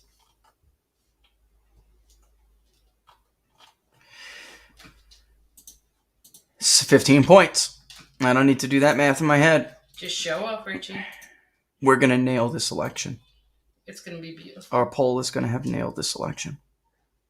Or at least that's the most likely outcome at this moment in time. You forget that you're on air. He's widening his lead the way he needs to widen his lead right now. This working. is where, yes, this is what you have to do to win the state of Virginia.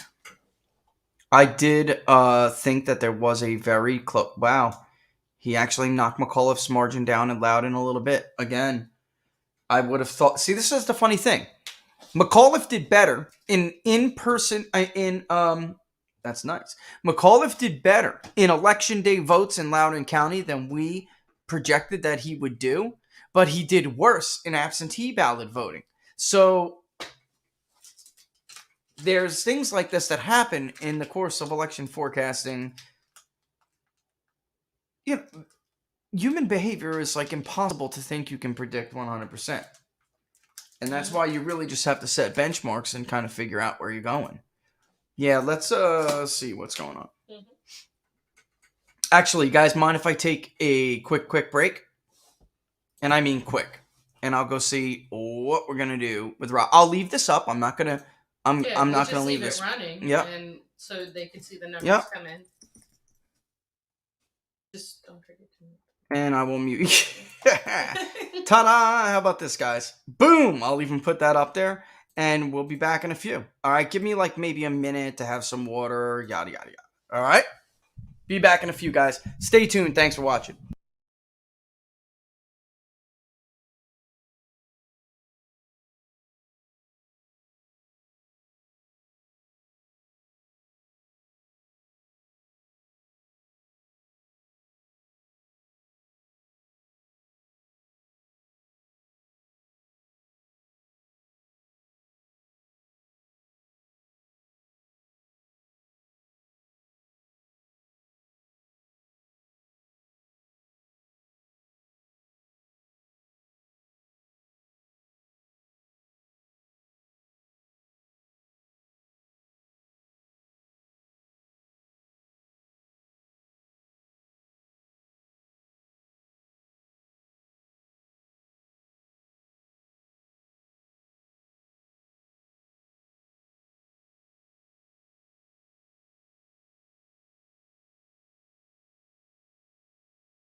I'm back, but that is a deadline, a self-imposed deadline, ladies and gentlemen, or not self-imposed, a deadline. We are back.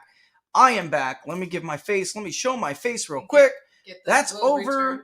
That is not how exactly I wanted to do it. We will do that, and then we will add to boom. We will do this. All right. We'll return shortly. And we will return shortly. We'll come off in a second. All right. So yeah, I mean, they did. They missed their deadline. This doesn't bode well for them. For democratic government. So for governing, I hate that actually. Democrat. We're not a democratic government.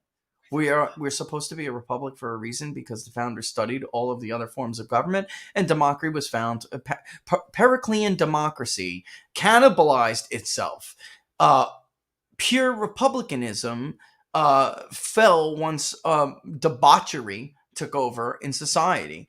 So they made a hybrid version that they thought would be the best form of government. And so I'd like to use the word self-governing better because that is the more appropriate term.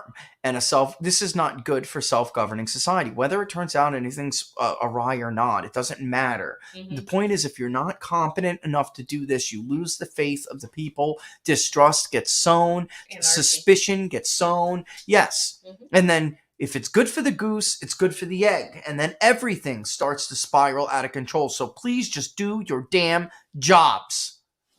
If you value your country. If you value, right. Mm-hmm. If you value the system of government, please just do your job correctly in a timely manner. And efficient. Miami-Dade can count votes. Yeah. Florida has it done. They were done very quick. Yeah, they were called Florida in 45 minutes. Yeah. Called it like that. Called it in 45 minutes because we already knew. Looking at Arlington now, and Youngkin is actually ticking a little bit. I'm gonna go check my handy dandy little. He's already exceeding Donald Trump in Arlington. And what was McAuliffe's margin? And McAuliffe is dropping below Joe Biden's support. Just dropped below it in Arlington. It's very close, but again, elections, especially close elections, are won on the margins. We also don't have votes for Mcauliffe yet. That was 54 Trump, 44.7 for Joe Biden. And just south of that, we see Northampton. That was 54.5 for Joe Biden, 44 for Donald Trump. Currently, right now, with 50% of the vote in, which was obviously has to be election day vote, it is Glenn Youngkin, 63.6 to 36% for Terry McAuliffe, with half of the vote in. So you could rest assured that it is likely that Glenn Youngkin will outperform Donald Trump in Northampton, which the exit polls suggest he will do. All right, they did suggest he would do it. Fox is a little bit different. The exit polls have Youngkin taking the suburbs 53-47. That's very interesting. And if the early vote really only gives McAuliffe a 2 to 3 point lead, if you argue the Fox's voter analysis, folks, McAuliffe was ahead by 3 points in our poll in the suburbs, but he still was down. So it wasn't a big enough lead. And it certainly wasn't the lead Joe Biden had in the suburbs, which I will show you right now. It was a lot, man. I mean, he was ahead in the suburbs by a lot. Let me find Joe Biden. I want to say it was 15. We're going to find out right now. You're the one who has that crazy eccentric memory. Yeah. Let's see how close I am. Let's see how close I am. I remember wins and loses, but you like to... You remember wins and loses. Well, because you got to know where, Oh, yes, but that's what Google's for. Actually, that's what... You remember? I call you my personal TomTom and my personal Encardia encyclopedia. Close. I was close. Not. I think 15 because Trump had 45. It was 53-48, but that was the exit polls. Mm-hmm. So if you did I'm thinking Fox's voter analysis. I bet you go to Fox's voter analysis for 2020 right now in Virginia, you'll see a 15-point lead for Biden in the suburbs. All right, so that tells us there was an 8 to a 3. That's again 11 to 12 points. We're seeing this across the board here. Trump only won the rural vote in Virginia 52-16. It was 16% of the electorate. Youngkin is winning at 63-36, and it's 19% of the electorate. If you remember from What Are the Odds on Monday, Robert and I talked about the difference in congressional district, but I told you when you wait by region the way it's set up in exit polls, it's going to really throw it off quite a bit. All right, but if you wait by district and different areas of geography, not even wait by it, but just appropriately represent them, then it depends. If you didn't in the raw data, then you have to. But if we were to have changed it, maybe there's a little bit more in the 10th, a little bit less in the 1st, then you would have saw that make a difference in the overall outcome if we changed the weight variables like that. But as of now, just to continue with our little Well, somebody would like you to know that since they've been watching you, they are 4 out of 4 on their bets. They made quite a bit of money and are grateful for you, the smartest pollster in the game. Thank you so much, guys. Thank you so much, guys. I'm getting more confident here. Oh, yes. I'm getting more confident in my take of the race. Anonymous. Results for Arlington National Cemetery. Where is that? Is that on YouTube? Rumble. Oh, man. I wish I could pull the comments in for Rumble. Here, I'll message it and put it in the YouTube. That's funny. There you go. That's funny. It's under me. I can't believe that Herring is running this far. He's still running ahead of Terry McAuliffe, but I'm looking at Youngkin by like 2, maybe 2.5 at this point. And if Herring is running a point ahead of McAuliffe, then he will be shy to Mayars by about a point. Let's just call it a point. Mm-hmm. I can't believe that. I thought if anybody was going to hold on, it was going to be Herring. I really did. Let's take a look, folks, at the House of Delegates seats. Okay, we're at seat 85 currently. The count is 18 Republican, 15 Democratic. Let's go to District 10 and see how those races are going. The Republican indeed did take the lead. He has a slight lead with 84% of the vote in. Or no, I'm sorry, the Democrat did take the lead. He hung on to that. But that's close with 84%. That race is critical to Democrats. Mm-hmm. Critical. But it's getting close and they're running out of time. They're running out of, So 12.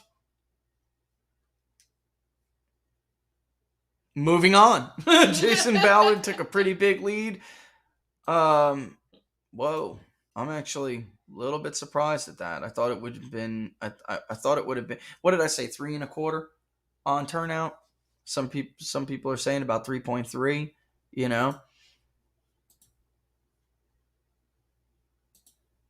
Yeah.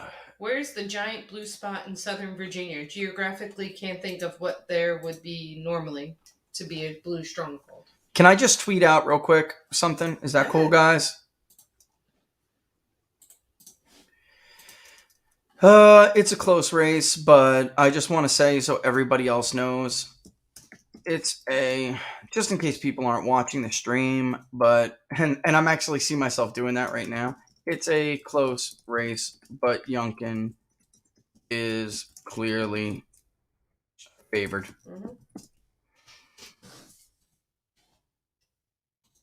This is very interesting to say the least, ladies and gentlemen. Very interesting result tonight. It's always so much that you can digest after an election happens, and I just can't wait to pour through it. Of course, I really would like the finals. It is close. I'm not sure media will call this. They will, Sandy, they will do that. They will say they automatically rescan something, and they will ballot dump in the middle of the night. I'm just saying that even with their ballot dump, look, MB just said it. It's hard. It's going to be hard for Fairfax to overtake Youngkin's margin. Mm-hmm. Okay, and Arlington is the biggest, widest vote margin for Democrats. But the bottom line is there isn't enough vote total. I'm talking about. He'll pad it by net 20, maybe net 40, but it's really starting to widen out here now. We're seeing almost 140,000 vote,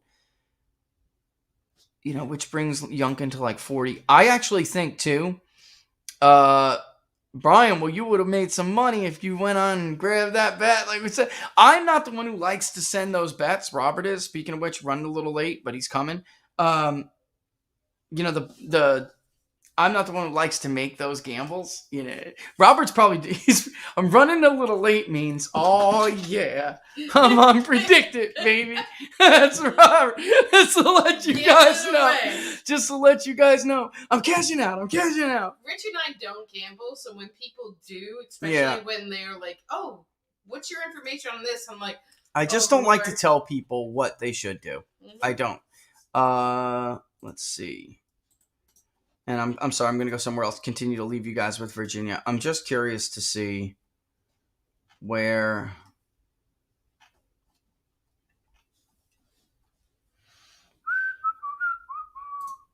Oh, you just reminded me of the behavior panel.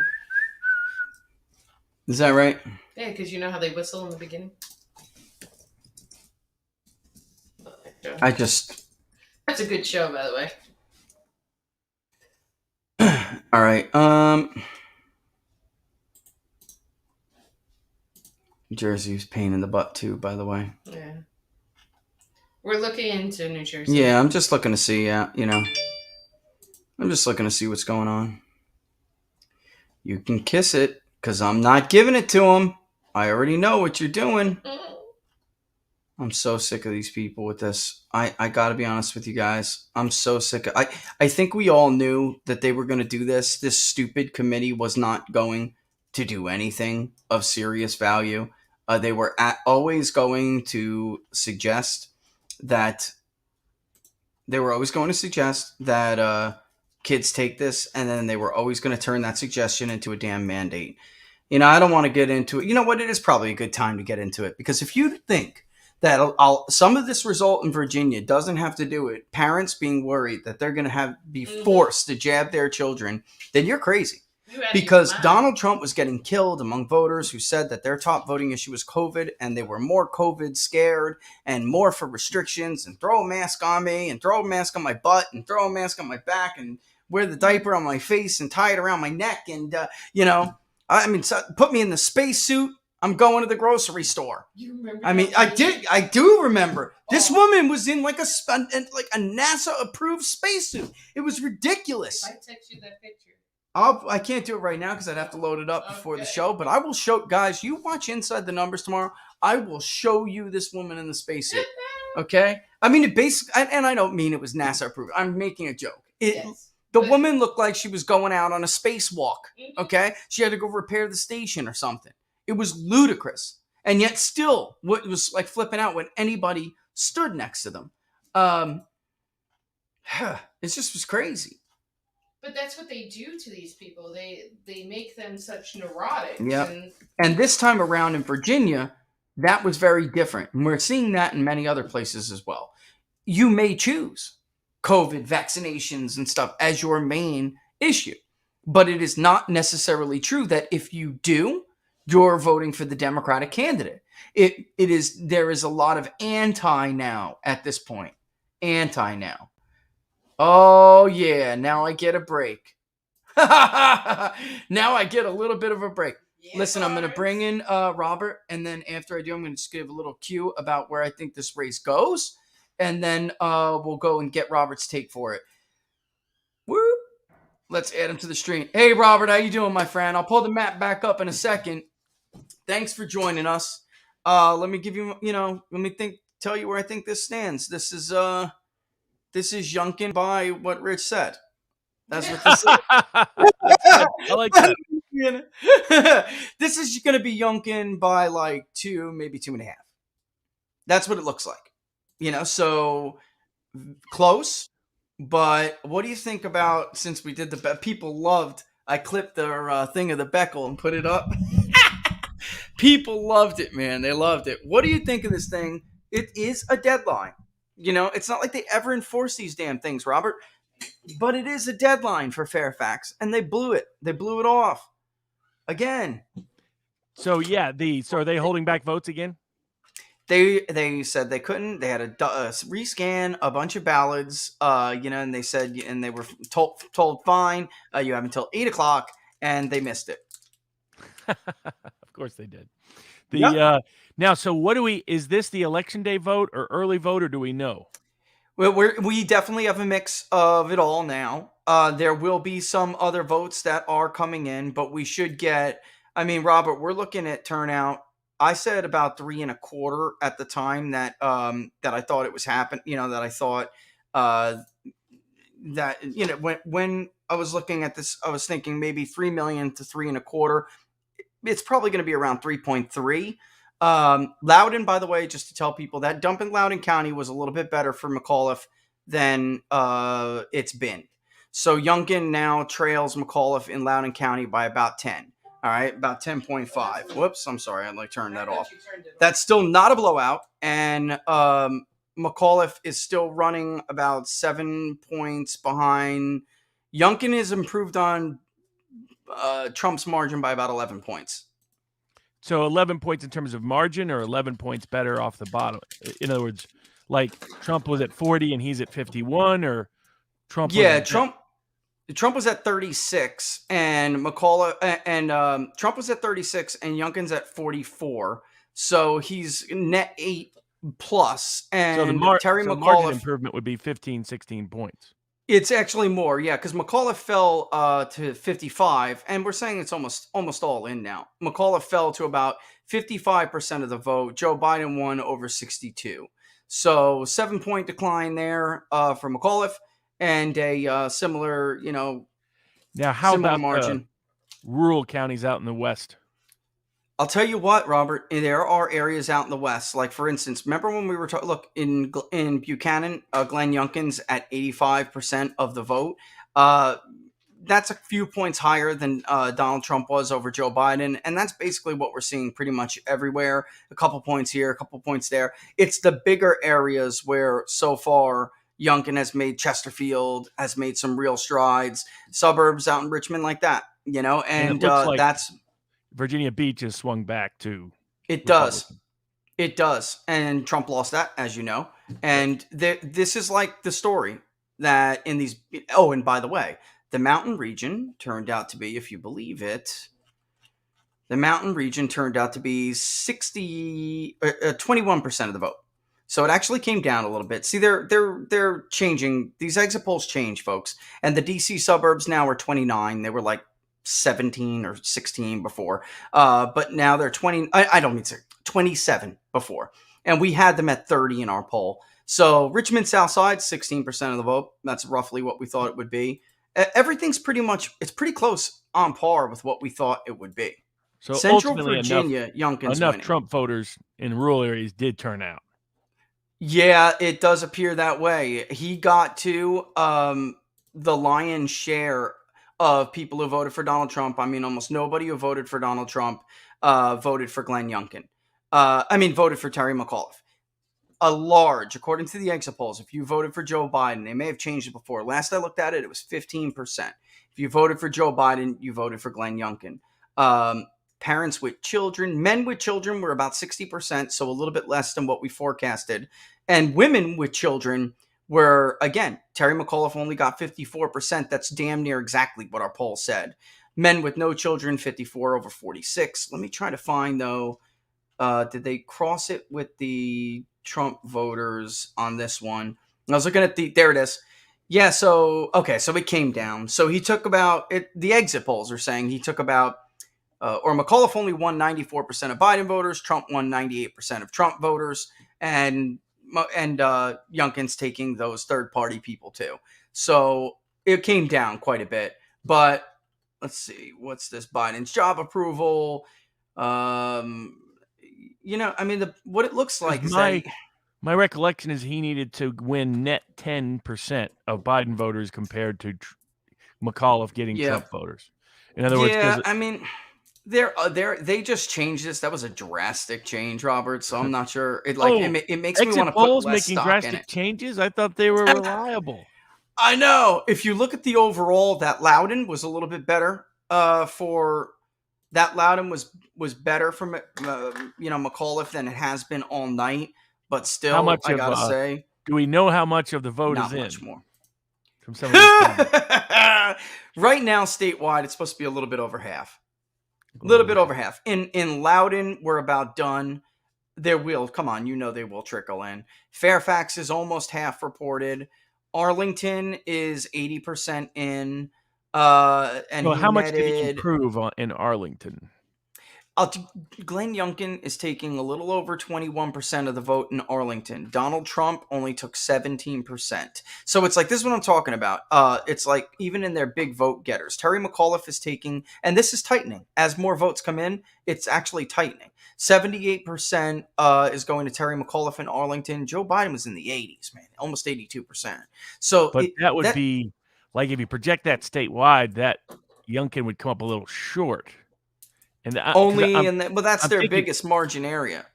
Oh yeah, I agree. That's what I'm just sort of getting a sense of it, in the sense that, in other words, that he needed a net 10-point margin improvement.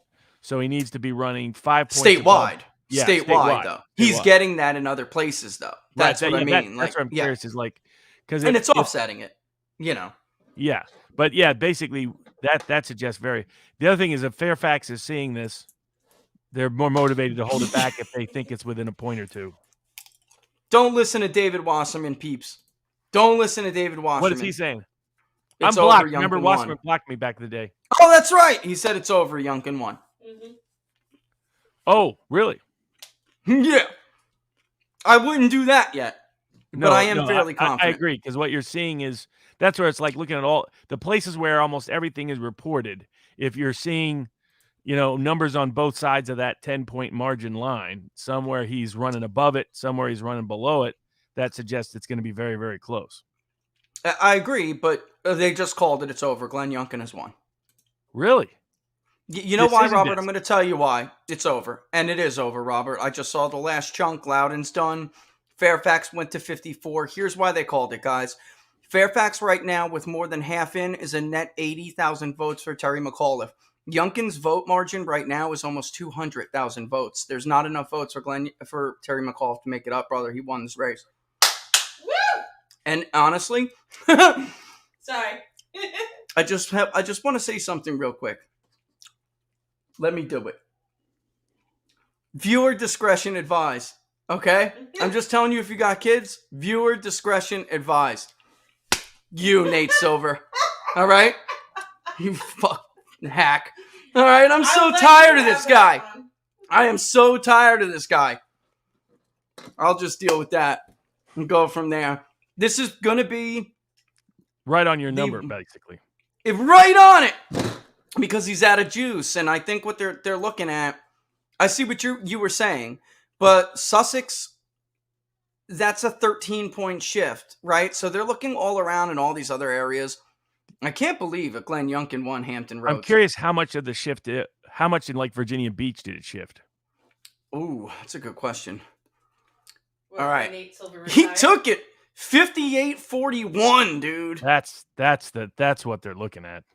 Holy if that Virginia smokes. Beach area has, massive shift, there's not enough votes out of Fairfax and the rest to catch up. Now, what about outside of, that, is it the suburban county of Richmond? The same county that... Chesterfield is... Yeah, Chesterfield, all of this, though. Culpeper, right there's Albemarle. It's so small. And Enrico is... Yeah, it's very... Because what happened is, you see Hanover, he killed it in Hanover. He put up Trump numbers in Hanover, and he's gonna continue to add to it. But he took Chesterfield, brother. Look, 55-44. This is how George W. Bush won the state of Virginia. I hate that, only with less power in Loudoun County and the D.C. So, because Bush used to do pretty well. But folks, I have to tell you this. It is not because of Donald Trump scaring away suburban women. Loudoun County doesn't look like Loudoun County when George W. Bush won it anymore. And if you aren't a watcher of what are the odds or inside the numbers, you didn't see us go over 30 years worth of data in Virginia and Loudoun County and the D.C. suburbs. It's not the same, Robert. And then white people got more liberal because they got more educated and more professional class. It's just a different environment. But Glenn Youngkin, by the way, I don't know that Mark Herring is going to hold on. I can't believe it. I was saying he's not gonna. He's closer than Terry McAuliffe, but I said I opened up the show and I told everybody on Twitter, I told Laura, and I talked about this because people were asking us about projections, and I said, look, I think it's going to be a Republican sweep. But if one person holds on, it's going to be Mark Herring because it's not an open seat, which goes back to what you said, man. maybe the power of incumbency just doesn't mean jack anymore. Maybe it just doesn't have the, not that it doesn't mean something. It means 1 point, but 1 point may be 2 points too shy here, and Right. once this Youngkin is had gonna tails, he had tails.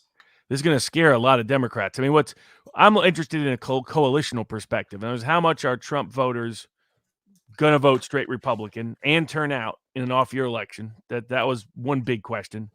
And the second was how much were those sort of, Unbelievable. middle-class suburbanites who didn't like Trump's personality second-guessing their decision-making because they're seeing the Democrats on full display.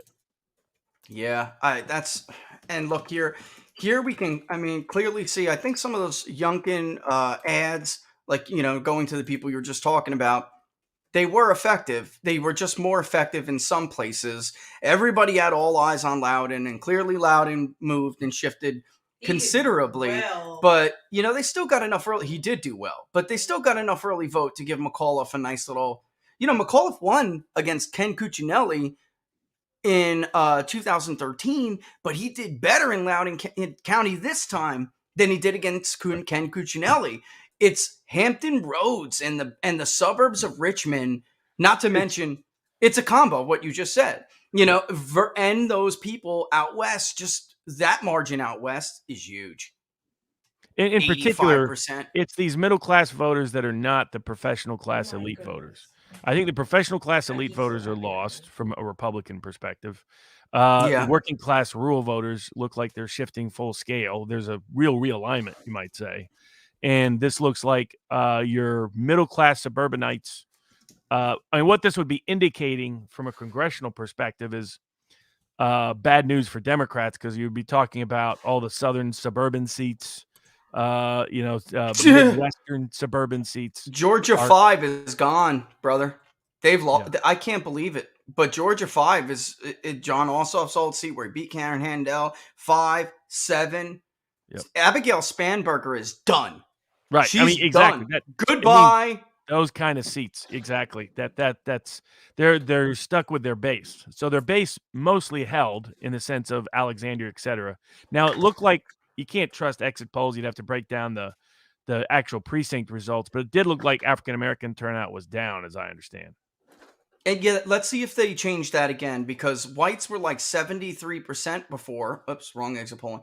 Whites were 73%, and I said no way. I had it at 70.3. So I was really, really stunned when they did that. And they have white votes at 74 now, Robert. 74. And that I don't we would like to. That. When we get some precinct data, we'll know whether that's accurate or not. But that wouldn't surprise me. I mean, they have a problem with the working class minority part of their base is where Robert, Democrats have a problem.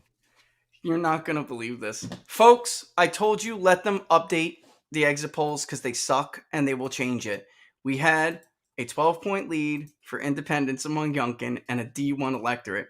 Laura, listen up, baby. 35 Democrat. Who said that? Who said that? 34 Republican. Who said that? Who said that? I don't know. 31 Independent. Who said that? Who said that?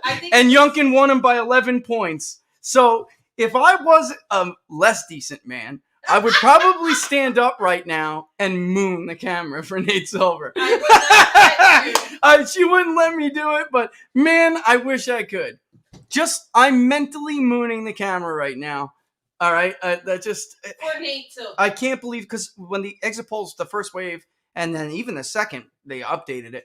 They showed a D+2, which I said, all right, pretty close, But then but they had the independent vote only 5 points for Glenn Youngkin, and I'm just like, there's no way. There's just no way.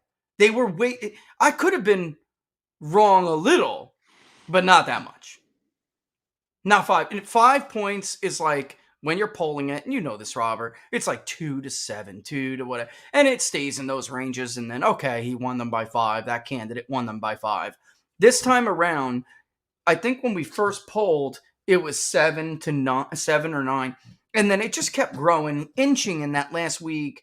And that's a surge. You see it at the end. As a pollster, it's a surge. If Fox is right here, I'm gonna, what a brick, brother. Now Look what Maggie sent me. Go yeah, ahead. we actually. I think it will be closer to yours than to Fox. I think so too. Yeah. Just because there's not. I mean, you look at the numbers across the board.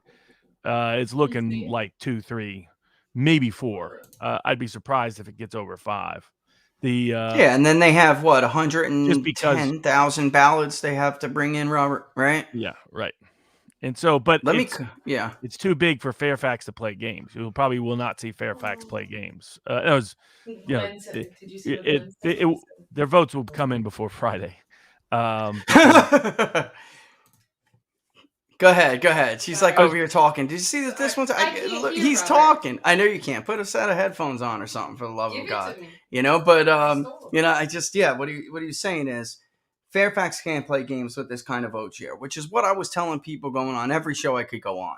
All you have to do is vote. I understand look, Donald Trump's got to shut the hell up with this stuff, Robert. He almost blew the damn wad this time. He almost did it. I was like biting my nails in the last 48 hours. Like, Donald, shut up. Or Mr. President, do me a favor. And you know I'm never that harsh on the man, but do me a favor and shut the hell up. You keep telling people elections are rigged beyond control, and guess what? They're going to quit. They're just going to quit. They're outside the margin of fraud here. And they were always out. That last week, it was clear. He was going to be out of the margin of fraud. Just vote. The independent margin was Ed Gillespie only won them by 3 against Ralph Northam, but Ralph Northam had a big Democratic enthusiasm gap and turnout edge. In 2014, he split the independent vote with Mark Warner. So it all came down to the fundamentals here, man. And he barely won. Ken Cuccinelli barely won them, and this was a very different environment. This was, holy crap, he's going to kill him among independents. This is going to be, a walloping. And by the way, it was the most conservative electorate I've seen in Virginia since, since Bob McDonnell. What is it now? Ideologically, it's 37% conservative. 37%. And we had it 35, I think. 36% conservative, which I thought was already kind of high. But these polls with these like D plus 6 and 8, I'm like, that has never been an electorate in Virginia outside of when Ralph Northam beat Ed Gillespie, but it was a very anti-Trump, pro-Democrat year. The idea they were going to have this kind of turn is just crazy, Robert. What freaking reality do these people live in? And did you see our friend Larry Sabato, and his tiny crystal balls say if Glenn Youngkin wins, it's because Republicans have to make everything about race? Did you see sad what he has become? Yeah. No doubt. I mean, I think it'll be interesting. What it suggests is that your middle class suburban voter, urban voter, is not endeared to the modern face of the Democratic Party, and it's a sign. It's probably still the continuing nationalization, because if we see this up and down the ballot, if we see the same results for attorney general and lieutenant governor, then that suggests a party vote, not a specific to Youngkin or Mcauliffe vote. And so in that dynamic, that would suggest that you have the continued nationalization of politics, number one. And number two, the coalitions, Democrats are not able to hold your middle-class moderate who was unhappy with Trump's personality. His personality. Right. Yeah, correct. Exactly. And that voter group, because if the exit polls are to be believed, Trump was still underwater in Virginia pretty substantially. It was. Which would make sense. I mean, at least that explains both Youngkin and McAuliffe's strategies. Youngkin keeping Trump at arm's distance, McAuliffe trying to talk about him every 5 seconds. The problem is Trump's not there, so you don't have him to motivate. Trump's not in the White House, so you don't have him to motivate turnout. The key was, could the Republican working class base that Trump has added to the party still turn out without him on the top of the ticket? Because they didn't in 2018, did not in 2017. It's good. It looks like they mostly turned out, if the early date is correct, in 2021, which bodes very well for 2022. and the obviously bad news for Biden. That's what I was going to ask you. I mean, Robert, what do you think? They're going to How panic. bad They're going to they're going Manchin will go around telling they're going to flip everybody out? he's right. Yeah. You know, that he's right to block infrastructure. He's right to block everything else. Look at what's happening in Virginia. He sees himself as President Manchin. I mean, that's He what's just going picked on. up the phone, man. I ain't voting for. I mean, this empowers him, no doubt. And basically, I think it kills the Democratic budget, all the budget. They can't get infrastructure through. I mean, even infrastructure is now held up. So they're in, I think Biden is a dead man walking. You have Democrats. He's done. Yeah. If they start leaking stories about Hunter and criminal investigation, it's an effort to force him out. The problem is they don't like Kamala there either. So it was they made a terrible vice presidential choice that put them in a bind for removing Biden with any ease, because Kamala Harris will be less popular than Biden. I mean, it has been almost all the time throughout all the polling. She's gone under. That's probably why she's disappeared the last month or two. Is gone. Yeah. Listen to this. The Republican Party is, the Democratic Party is. Okay? Too conservative, the Republican Party. 45%. The Democratic Party is too liberal. 52%. Only 13% that it said that it was not liberal enough, while 15%, slightly more, said Republicans aren't conservative enough. About right was 35 for Republicans, and Democrats was 31. Democrats are going to get murdered. Yeah. If this is the way people feel in Virginia. And didn't Youngkin come out and say he would not do vaccine mandates a couple of days ago? I don't know. I saw somebody else asked me that earlier. Effect. That may be true, because I thought I heard that. I know somebody had said that. I just never had a chance to go and look it you're up. Talking about, we've seen the data. There's plenty of Democrats and independents who are in that opposition to vaccine mandate category. That for many, that's like their only issue at the moment. I mean, Biden really thought Biden's people really thought that'd be a net plus. That was never going to be a net plus. That's the other blowback here. That the idea that vaccine mandates are popular. Well, if it would have worked, it would have worked here in Virginia. And because a lot of federal contractors here, a lot of federal employees here, and if my guess is they lost more votes than they gained based on the mandate. And I did, I said education, it surged, man, but it did not surge to the number one issue like the Washington Post poll found, which was wrong. The Washington Post poll, again, is going to be the most embarrassed poll. Again, Robert, and yet we continue with these people as if they're legitimate, But we did say it surged, but we had economy and jobs as the top issue, followed by cost of living and inflation, which I get. And then education did surge at the end in front of that. But education was only picked by 24% here, while the economy and jobs was 33%, which is very close to what we found. Coronavirus was 14%, which is exactly what we found at our final. It had fallen considerably to the fourth most important issue. And abortion was number 5, and Glenn Youngkin took them 60-40. Right, which is, I'm sure they don't like, you won't be seeing that headline on MSNBC tonight. That abortion, that more people, even in a state like Virginia, vote pro-life than pro-choice who care about that issue the most. So, again, when it comes to this, the media, though, Robert, is going to, not the media, but, some of them are in the media. Even though he said he was voting for Terry McAuliffe because Youngkin was a Trump-lican, okay, the crystal wing of the so-called Republican Party, they are not Republicans, but you know what I mean, the rhinos, some of them will use this as a way to say that Trump was toxic and to get, and that you cannot win acting like Donald Trump. And the problem with that is, like you said, he could not win this race without the Trump vote.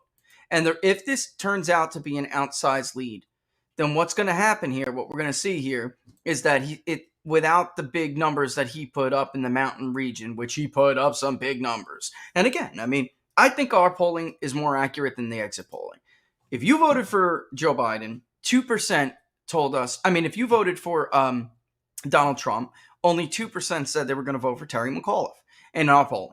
And if you voted for Joe Biden, Youngkin was taking about 12%. The first wave of exit polls showed 15%. you just do the math. That has to be the case. I mean, I Has could to get be. some scenario where there's a few more Trump voters than Biden voters in this electorate, but Yeah. it's not. There needed to be a double-digit gap with it, between the crossovers.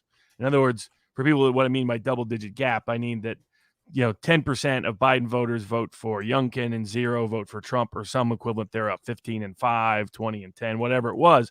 That gap needed to be at 10%, just by the math that Biden won by 10, that won the state by 10. So you needed a plus 10 shift from Biden voters to Trump voters, unless you got like really dramatic, only Trump voters voting and few Biden voters voting, something like that. But Now, the that's other not fact, the case. We don't, that's not, it yeah, has to exactly. be what we It's are not a saying. It turnout has factor. to be. Yeah, has to be crossover. Well, there might be a few nursing homes that had less turnout this election. You know what? Everybody in the chat is basically saying that. Has to. I mean, come on. Are we going to Well, and that's pretend what I like told there people. wasn't I told shenanigans? people what happened in 2020 is very hard to pull off. People get Yeah. and that's why I was a critic. That was the other reason I was a critic of the machine factor. I was like, blaming the machines is meant to convince people to never vote again and to quit participating. That's because right. the machines is a repeatable, easily repeatable event that can't be prevented. And so I never trusted that narrative, because the outcome of that narrative tended to be forfeit your power, your voting power in politics.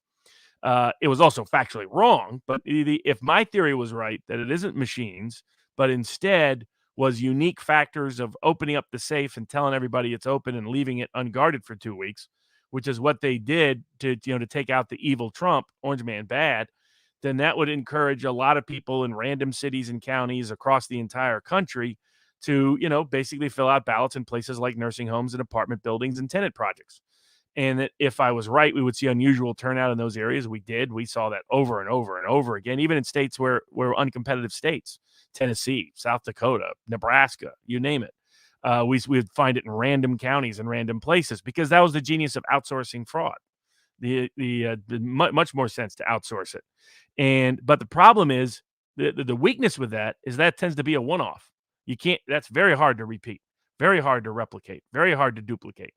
And what we're seeing tonight is that they weren't able to replicate that. They aren't able to duplicate that. That was a once in a lifetime kind of event that's very hard to recreate over and over again. People are willing to go to great lengths to defeat Trump in ways they are not to defeat, Youngkin. So just not the same dynamic.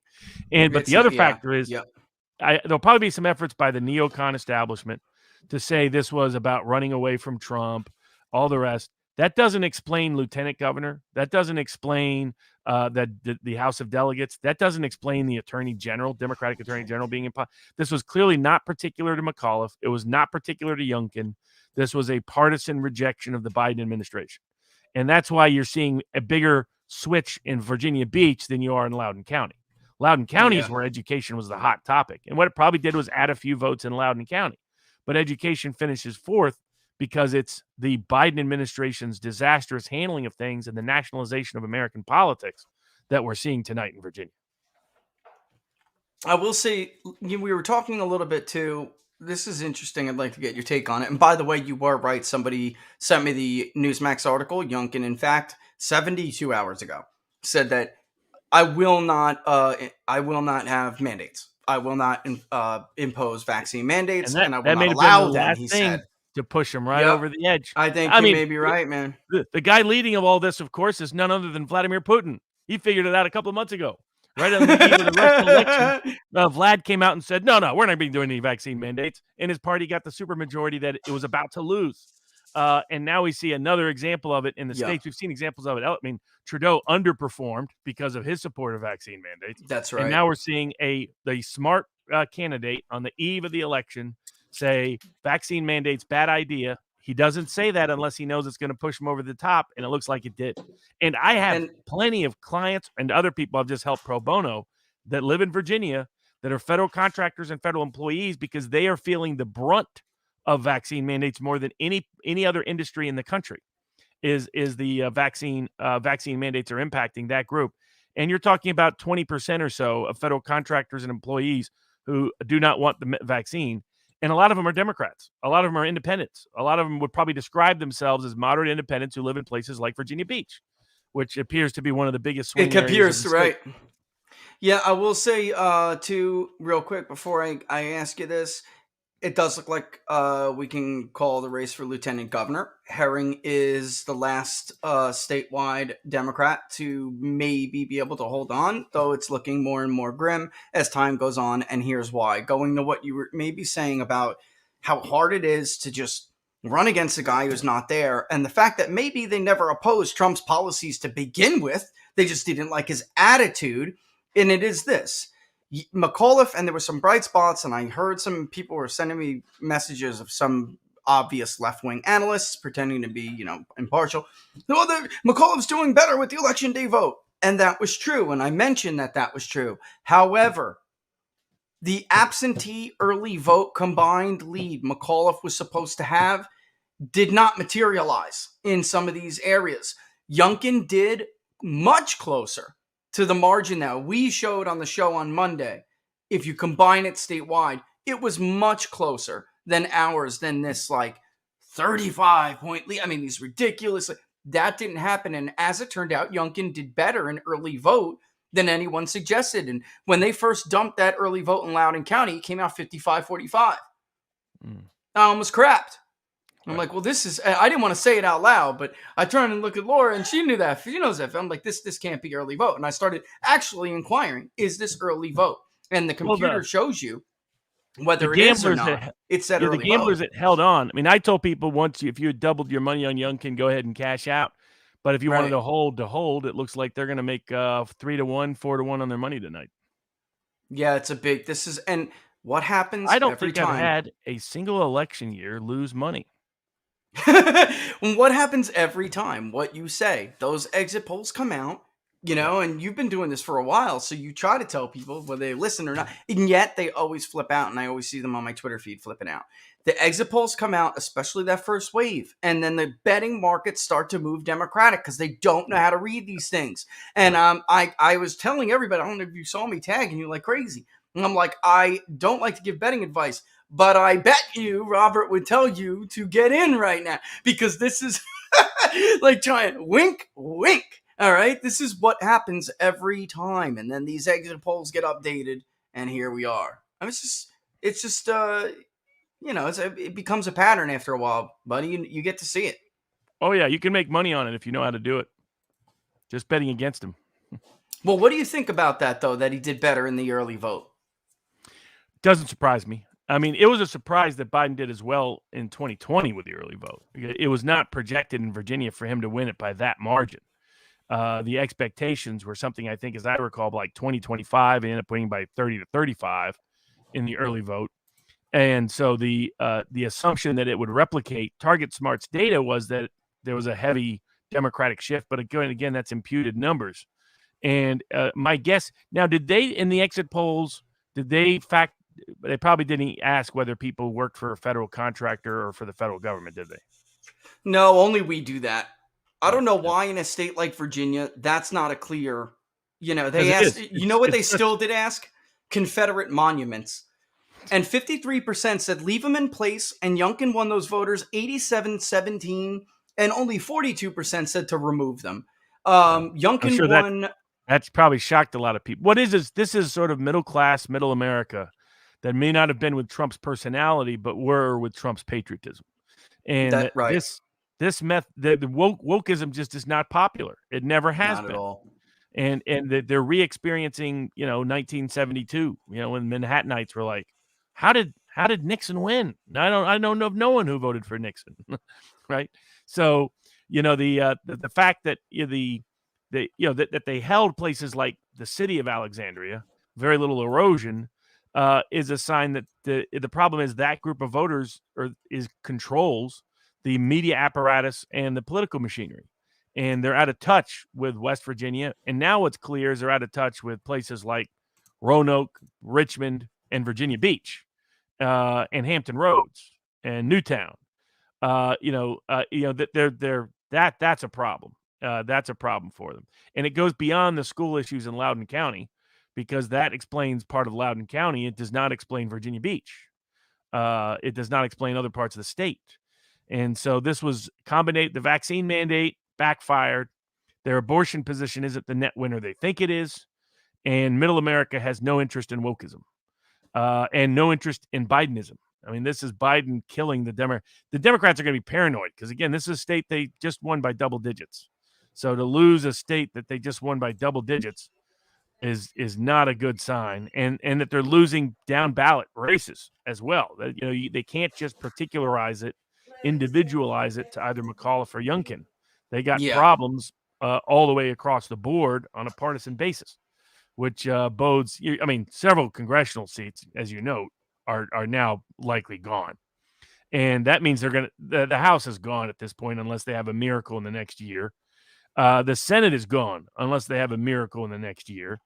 And some of those middle-class suburban areas in places like suburban Atlanta, suburban Florida, but particularly I would say suburban Atlanta and suburban Texas, as well as up the middle of the country, suburban Kansas City, places like that, suburban St. Louis, those places where they have made some inroads against Trump, I think are going to bounce back now that people realize mean tweets aren't so bad after all.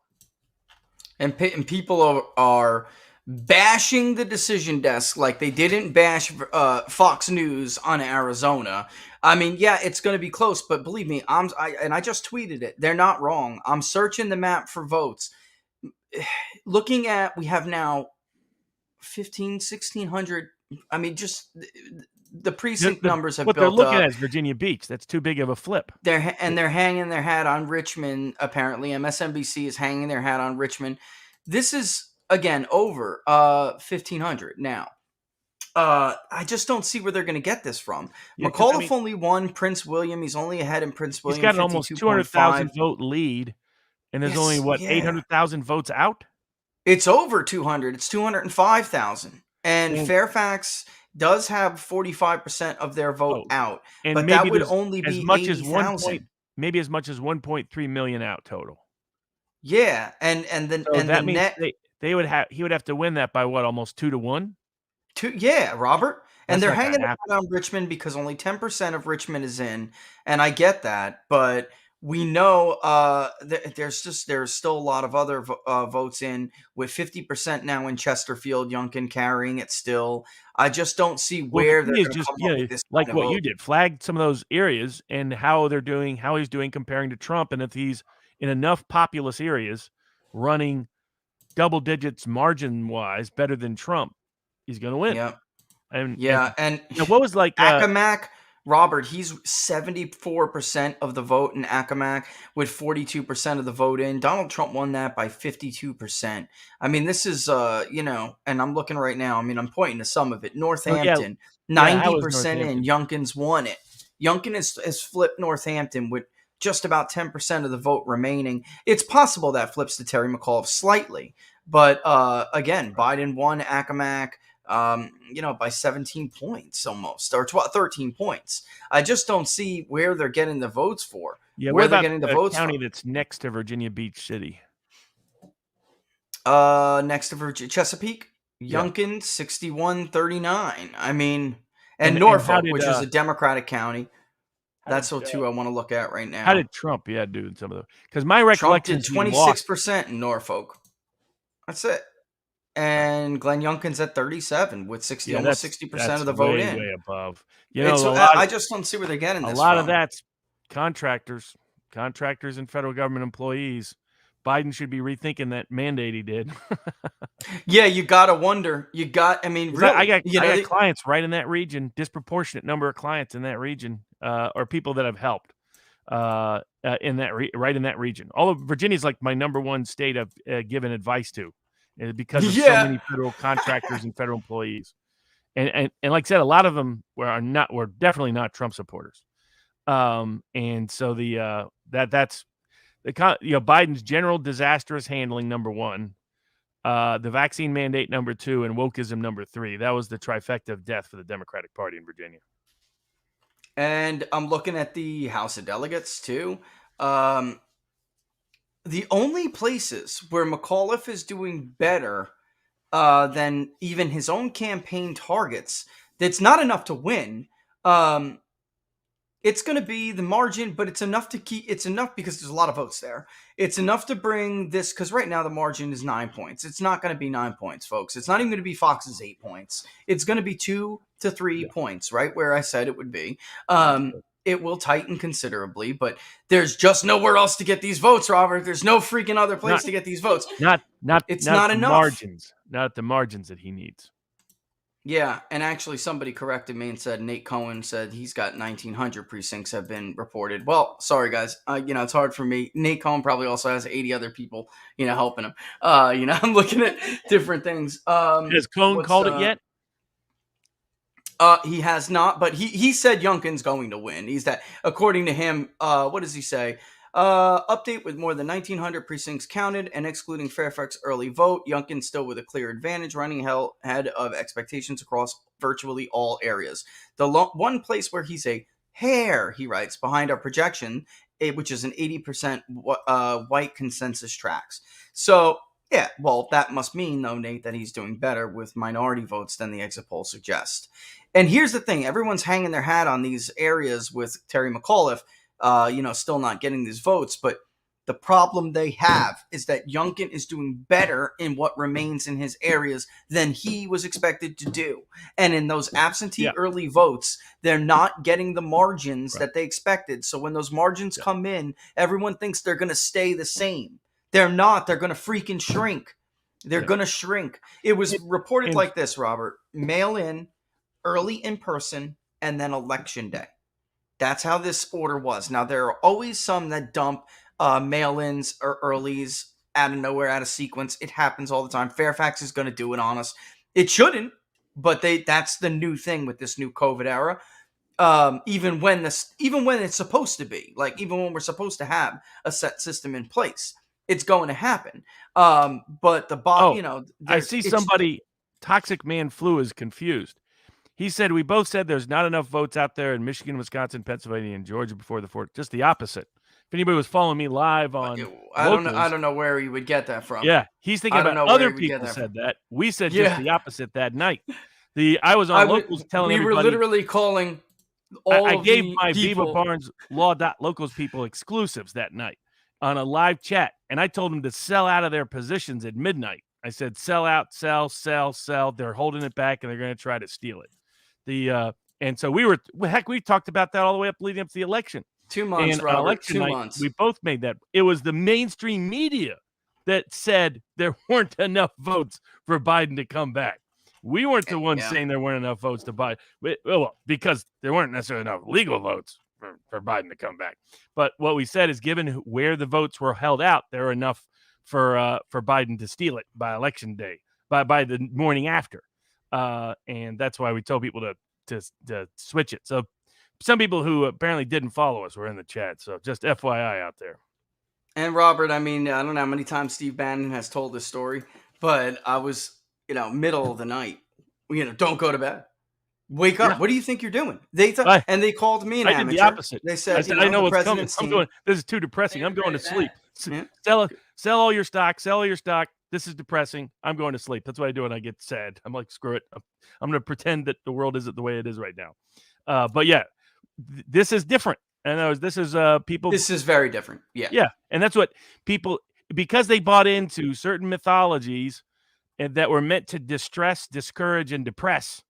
They don't understand what happened in 2020 is very difficult to pull off. And Trump's people heard what we were saying, because that's why Trump came out and said, stop all these questionable counting.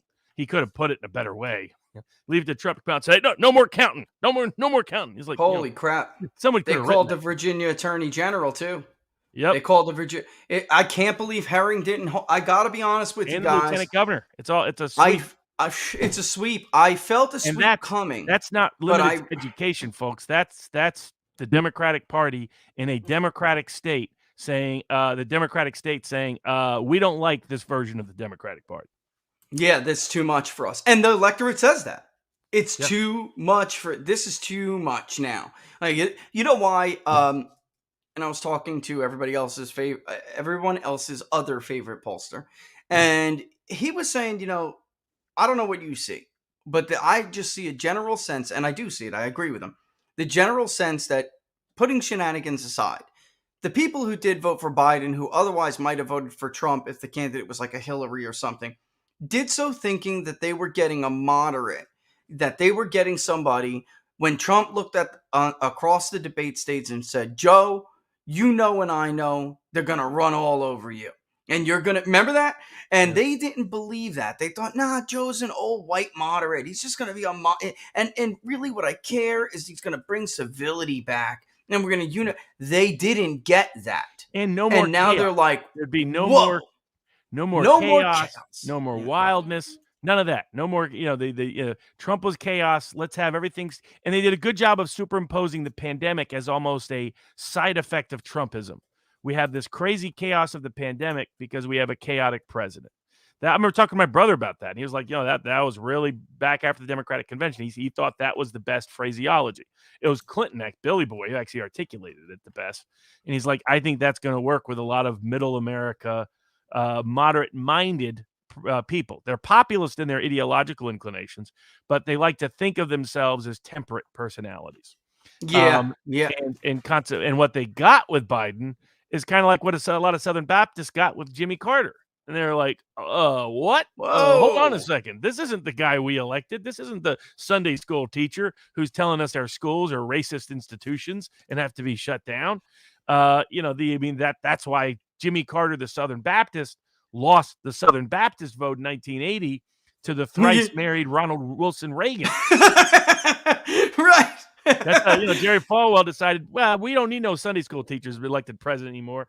And that really paved the way for Trump, because Falwell Jr. said, the same thing. It's going to be, they're in serious, serious trouble. And I think to some degree, they've probably been deluding themselves until this past Sunday with, Chuck Todd saying, that now they're starting to realize, man, the world doesn't think like we do.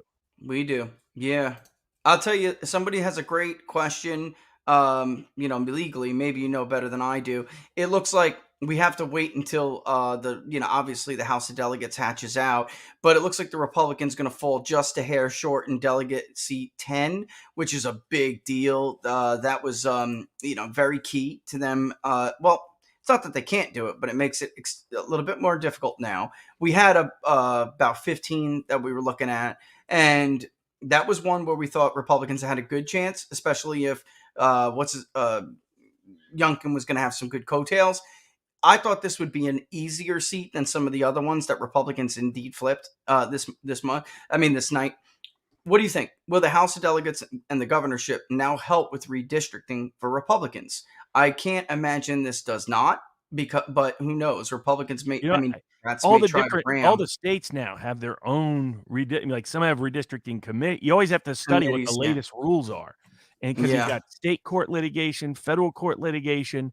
Some have independent commissions. Some have agreed to commissions. Put it this way, it can't hurt, as you just said. It could only help that with potentially, but I don't know this exactly. The Supreme Court has legally given power back to the states fundamentally and stopped the federal judicial intervention in redistricting for the most part. Not entirely, but for the most part.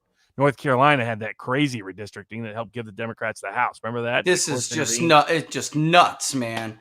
Just Complete. Nuts. I'll give a shout out to Toxic Man Flu. He sent in a $20 super chat to say thanks for talking about it. So and I got to tell you, Robert. I got to tell you, this one we got to talk about because this one's been binging in. So this one we got to talk about, brother. I need a PayPal handle. Well, because normally I tell people, but on election nights they still give them. And normally I tell them if you want to support Robert or I, sign up for the locals pages because and be part of the community. Join the community, interact with the community. Plus, if you've been following us or you followed Richard's poll from last week, you would have made a lot of money tonight. Again, I said, I don't think a single whole election season has passed that I haven't made money, or my recommended bets to public haven't made money. So been making money for weeks now, and Biden being under the job approval keeps going lower than what Predictive thinks it's possible for it to go. Keeps under. It's like watching a Big Ten football game for the 1960s. There's no score low enough. 7-6 is what's going to be the final. Biden is just sinking and sinking and sinking. Yeah, But it's the not media is over going to be yet. paranoid because so many of them live in Virginia.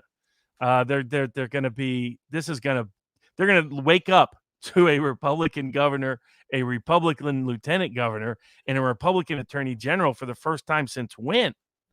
Oh, I mean, how far back do you have to go that the Republicans swept the top offices? That I know, no kidding. 'Cause I got it's got to be a ways. yeah, it has. You know, 09, I mean, right? yeah. Because Cuccinelli won Attorney General. You're talking in the state of Virginia. And who was Cuccinelli. so there was a Republican? Yeah, go ahead. Yeah, 09. Did Yeah, they he sweep? won. He won. Cuccinelli won for Attorney General. He was basically. I mean, Bob McDonnell just drugged Cuccinelli along with him. I don't know who the lieutenant governor was, though. You know, God forgive me, but And did Republicans have? They probably did have the House of Delegates. they did. They lost the House of Delegates in 17. Right. And that's like, it was like wondering whether or not this was really Virginia. We knew was going bluer, but was it really that Republicans lost the House of Delegates because it was like the demographics of destiny, you know, or was it because this was a pro-Democratic year plus, you know, the demographics? But it didn't answer the question of whether or not this was winnable, swingable back. You know, it was 2019, 2009 they lost the House of Delegates. Oh, right. Yeah. So, okay. Eric Bolling was the 2000. Okay. I thought he was saying they lost it in 09. They didn't lose it in 09. But yeah, last statewide sweep was 09, which, by the way, is when Republicans won 60 plus House seats. I mean, this tells me that Republicans have shots in seats that I just didn't even think, you know. The Washington Post is saying that the Republicans had an army of poll watchers throughout Virginia. And I'm sure that's true. People are now awake to the kind of tricks and techniques that take place. And so that's why it'll be much harder. And now if they get the House of Delegates back, I mean, election law reform will now also pass in Virginia. That's what I was saying. That's the big deal, Robert. Now, I think it was like 18% who told the Kellyanne Conway poll that election integrity was their number one issue. And then if you had people use it in ranked choice voting, I mean, it was very clearly a priority for like half the electorate, 46% of the electorate. That's what we did, ranked choice. And it just kept coming in, you know. So as it was one of those issues where it was very important to some people in their top issue. So if you ask them about their top issue, it didn't score very well. If you ask people to rank, they would always prioritize it pretty well. You know, see, by the way, guys, we do have a lot of blue vote coming in, but that margin only shrunk by a point since another 4% of the vote was reported statewide because there's other red vote out, Robert. I mean, he's not doing as well as everyone thought he was going to do. Accomack is now at 50, up from 48, and Youngkin's at 73.4. Now, Northampton looks like it may flip. They're now separated by 101 votes. But who the hell cares? Joe Biden won that by 14 points. You know, so if it flips one or 2 points, it's just not enough. So I'm saying it's settling in right about where you had it, 2 to 3 points. I click this. Can you do it from here? Yeah, how long are they going to be on? I mean, that's, you know, I don't know how I can do that. I don't know how I could possibly do it. Yeah, do you think we'll see a demographic shift toward the Republican Party with people in the Asian and Hispanic communities? We already saw that shift with Hispanics. I think in Virginia, though, Robert, Asians are more liberal than some of those other places. Agreed. And I think it's working class minority communities that are switching. Like somebody did a great breakdown of the Hispanic vote, and they detailed that it was overwhelmingly just working class Hispanics that massively shifted. Upper middle class, professional, they did not shift. So what it is it's the working class Democratic base. The Democratic Party continues to fail to deliver for them. Instead, it's putting more impositions upon them, like vaccine mandates. And they're continuing to lose them. Trump made massive inroads amongst working class minority voters from 2016 to 2020. And what that's starting to look like in 2021 is a realignment rather than a temporary reaction. Yeah, right. And I have to tell people, this is not going to be a 10-point race. Okay. They must have lost major grounds with working class Hispanics and particularly Mexican American voters in Virginia. There's no way the exit polls are right here. They said they want a Latino, that Mcauliffe won Latino women 78-22, but they didn't give a margin for Latino men, which is interesting because if you remember California, Hispanic men voted just like white men. So I'm very curious why with 1% left they didn't do that with a 1% difference. Get this, though. Black women, Youngkin, 14%. Black men, 7%. So, again, very close to what we have. This will close, guys. This will close. I keep telling people, I see people saying, well, maybe the Fox poll looks like it's going to be more accurate. It won't be. This will close. It's just a matter that I really don't know how they closed another 2 to 3. I mean, he's going to come It's 60, 80,000 votes shy. You know, I mean, that's what it looks like. Yeah, and he's not going to get close enough to. So at this point, you have what, almost 2.3 in.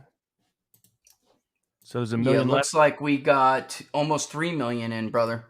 Yeah. Oh no, 2.4, just under 2.4. I thought that was an 8. So you got 900,000 left.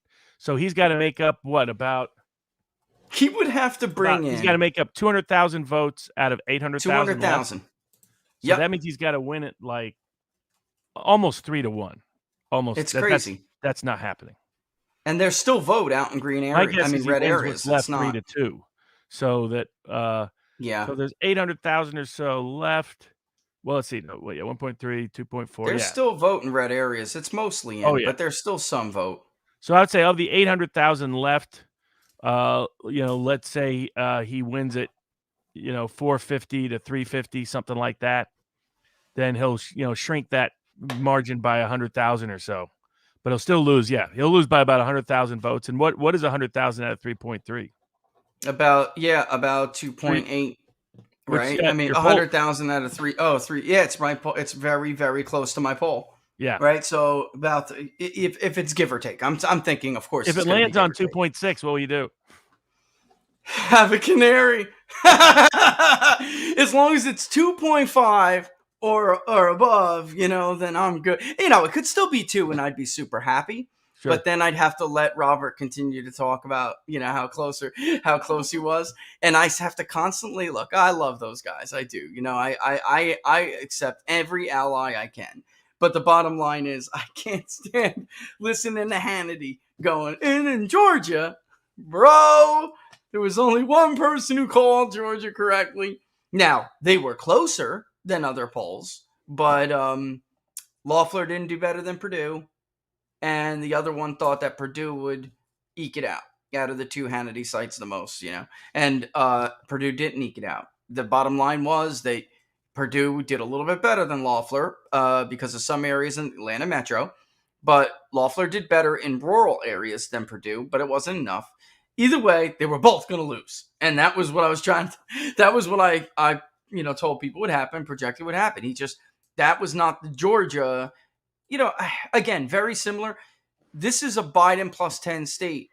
What does that mean for the state of Georgia? If Donald Trump ran against Joe Biden in the state of Georgia right now, if Donald Trump ran against Joe Biden in the state of Wisconsin, which I do believe, never mind, I'm not going to get into it. But both states, in fact, I think that this would be an absolute bloodbath if Donald Trump had a head-to-head right now. Like if the election was right now, Donald Trump would probably beat Joe Biden worse than he beat Hillary Clinton. Yep. Yeah. I agree. I do. No, I don't think Virginia will be coming back into Trump's. I don't think Trump will win Virginia. Me either. And I think Virginia's still going to be a lift, This is the kind of state that probably makes the best argument for DeSantis instead of Trump. DeSantis probably would win Virginia. He has a chance to win Virginia. He does. Where DeSantis, absolutely. Trump can't do it because Trump has those unique disabilities. Trump still plays better in the blue-collar Midwest than DeSantis. In the Midwest. I'm not convinced Ron DeSantis can beat a Democratic candidate, all things equal, in a state like Michigan. I'm not convinced. So you better add Virginia if you can't take Michigan, Where DeSantis would play better is Virginia, Georgia, and Arizona. Yeah, I agree. And he would do fine in North Carolina. Where he would be in trouble is Michigan, Wisconsin, Pennsylvania, Obviously, Ohio and Iowa have switched so hard. I don't see them coming back Democratic anytime soon. And how many? Hey, hang tight for 1 second, Robert. How many minutes we talking about here? Yeah, I don't know. I mean, this is all but over. I'm thinking of wrapping it. You know, I mean, let's this just is take a all quick but look at Jersey. See what. yeah. Let's. They I'm don't sure have Democrats New are going to Jersey. win Jersey, but if this is a nationwide trend, Tell the them I'm going to governor's wrap it margin soon. will be under double digits. It will be in single digits. I'm wondering. Let's see if I can get the decision desk did not, unless I missed it. Let me go back and see what they sent, and maybe I can get. For some reason, they don't have New Jersey. I don't know why. I guess everyone just assumed that New Jersey would be done. New Jersey. Let's see if I can find one. Does anybody know if the New York Times has it up? I'm not opposed to looking at it from the New York Times. This is the New Jersey's. There they are. I got it. Okay. You know what? I like I said, I am not opposed to using the New York Times, Robert. Let's see. Let's pull it up. ETA. Give me like 5. Give me like You 5. failed to properly title them, of course. In What Donald is Trump's it? inimitable words, the failing New York. The failing New York Times. You know what? They paywalled me. It's fine. It's all right. I totally get it. I'm not going to give them a hard time for it. But it is the only map I know that I could do. Local and state governor's race. Let's see if the NewJersey.com has it. Oh, you have got to be kidding me. Does nobody else? Can anybody give me some suggestion? Oh my God, it's close. Oh, no way. It'll be single digits is my prediction, and this shows it's a national trend. It's not less than 1 million votes, but that have been counted. About 1 million votes that have been counted so far. And it's 51 Murphy, 49 Citarelli. Wow. And how many? What would there be? 5 million votes in New Jersey? You think? How many are there? Yeah, I'm thinking. Well, let's see. Let's assume they're relatively on par. Somebody's telling me they got it. I got to scroll up. I don't want to kill. Let me kill then NewJersey.com live because their ads are beating me down. Oh, look at that! Son of a gun. He's right. They do have it. Son of a gun. Okay, hold on. You guys are right. They changed it from the last time we had their maps, PPD. They do have it.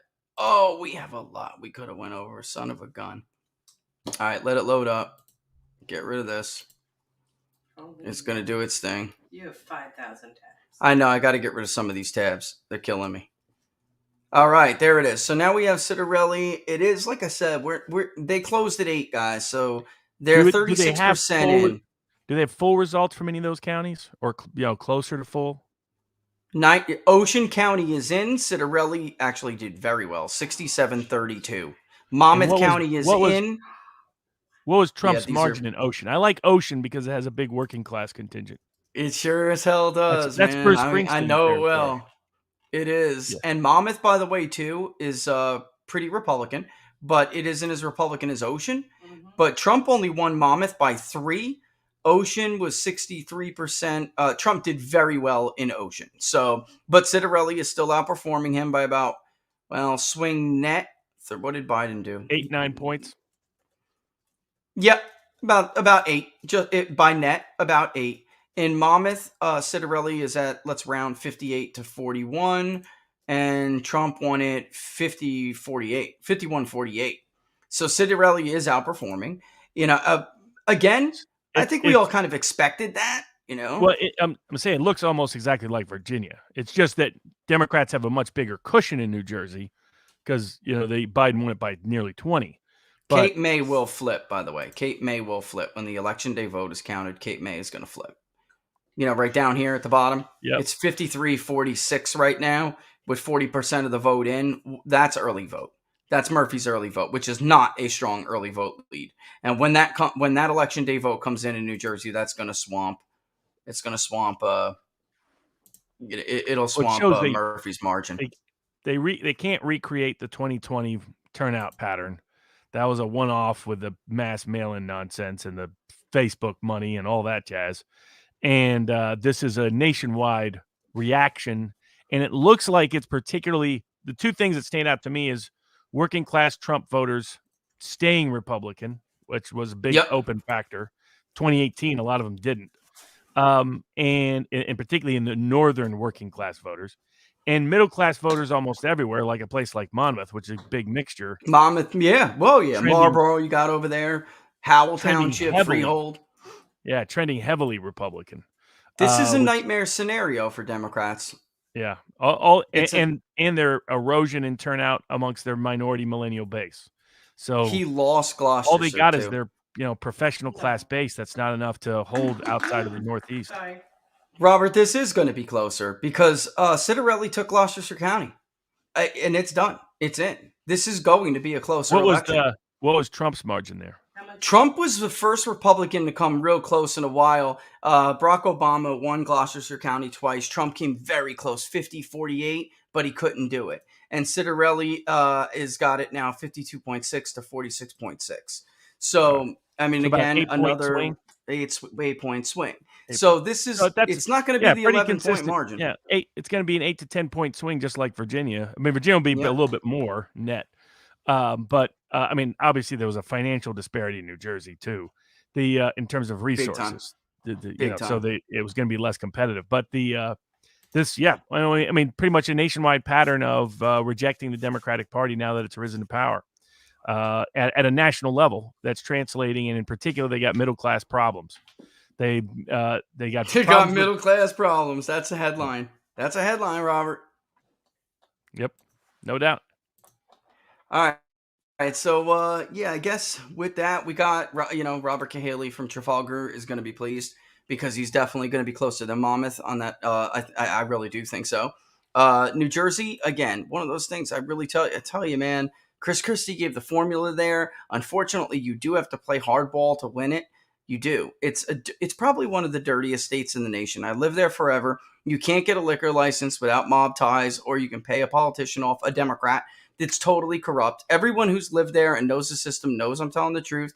They sell they give away Lucy's in the ghettos for people to go vote in their cousins' names. It's disgustingly dirty. But it's still, if you're a bulldog like a Chris Christie and you really give it your all and pay attention to relationships, you can do it, Robert. You can. It's just that you have to be a certain kind of Republican. You got to put it all together. And I think you're right. Citarelli, he just didn't have the money, and he didn't have the connections. And Chris Christie overcoming did. a state that leads 20 points Democratic is very, Big. very hard. Outside Yeah. of money or major scandal. Totally agree. Like John Corzine had a major scandal, right? Morris County and Hunterton County, by the way, Citarelli absolutely is overperforming. I'm getting messages right now like, holy crap, are you looking at New Jersey? It's a big deal. Democrats have had a bad night. I also have gotten reports that Larry Sabato is crying under his desk. No, somebody I swear, I heard he had a asked meltdown earlier in today. the chat about New York City mayor's race. If it's closer than 70 points, that's an achievement. Guys, you got to realize it's different than the days of Giuliani, and most of the same people who voted for Giuliani have left and taken their children with them. And I'm one of them. Right? And my whole damn family is one of them. Jersey is close. It is, guys. Yes, it's very close. It's all tied up. It's a close crazy. race. This is Robert. This is something to keep an eye on. I think it will definitely be single digits. I think Murphy will win, Yeah, but it will me be too. single digits, which is Holy crap. again double-digit movement off of where Biden won the state just a year ago. Yeah, and people, Bergen County has not come in yet. That is the single biggest vote getter for Murphy and Democrats. It is, you want to talk about corrupt? Holy crap. Boy, that is corrupt. So yeah, I mean, just watch that. And when it does come in, you're going to see that widen out some. All right. Go back and look at the maps for Chris Christie in 09 and 13. And you will see how a Republican must win to put together a winning coalition. It's not the map yet, but it's damn close. It's close. All right. Yeah, and Youngkin's lead will shrink. I'll leave it with that as we get off. But Youngkin has won this race. He's won it. He's won it. The decision desk is not wrong, and I don't know. Some people are going to be more conservative. Rob, it makes me a little bit nervous that the media is like uniformly holding on when everybody knows that there's not enough votes from Mcauliffe. It's almost like they expect to find 120,000 ballots in Fairfax on Friday or Unfortunately, something. Bob Beckel's out there drinking somewhere tonight. He's not in Fairfax County. Right, man. Good old Bob. All right, Bob, you didn't get that win tonight, buddy. All right, Robert, I'll let you go, my friend. Thanks for joining us as always. Where can they find you, Robert? There it is. Viva Barnes Law, but give your pitch. VivaBarnesLaw.locals.com. Thanks, everybody. That's epic. See you, Robert. Bye, Robert. That was great. I'm gonna take it out of here because I think we have the picture for the night. Massive erosion in support for the Democratic Party. It is a Republican sweep in Virginia. I know that some networks are holding on. That will tighten, and it will tighten considerably. I just don't see how you come over that margin. I think the decision desk made the right call this time. I think they made the right. I don't know that they ever made a wrong call, frankly. But I'm saying they leaned into it. I told you that they're a little bit more aggressive. And so am I.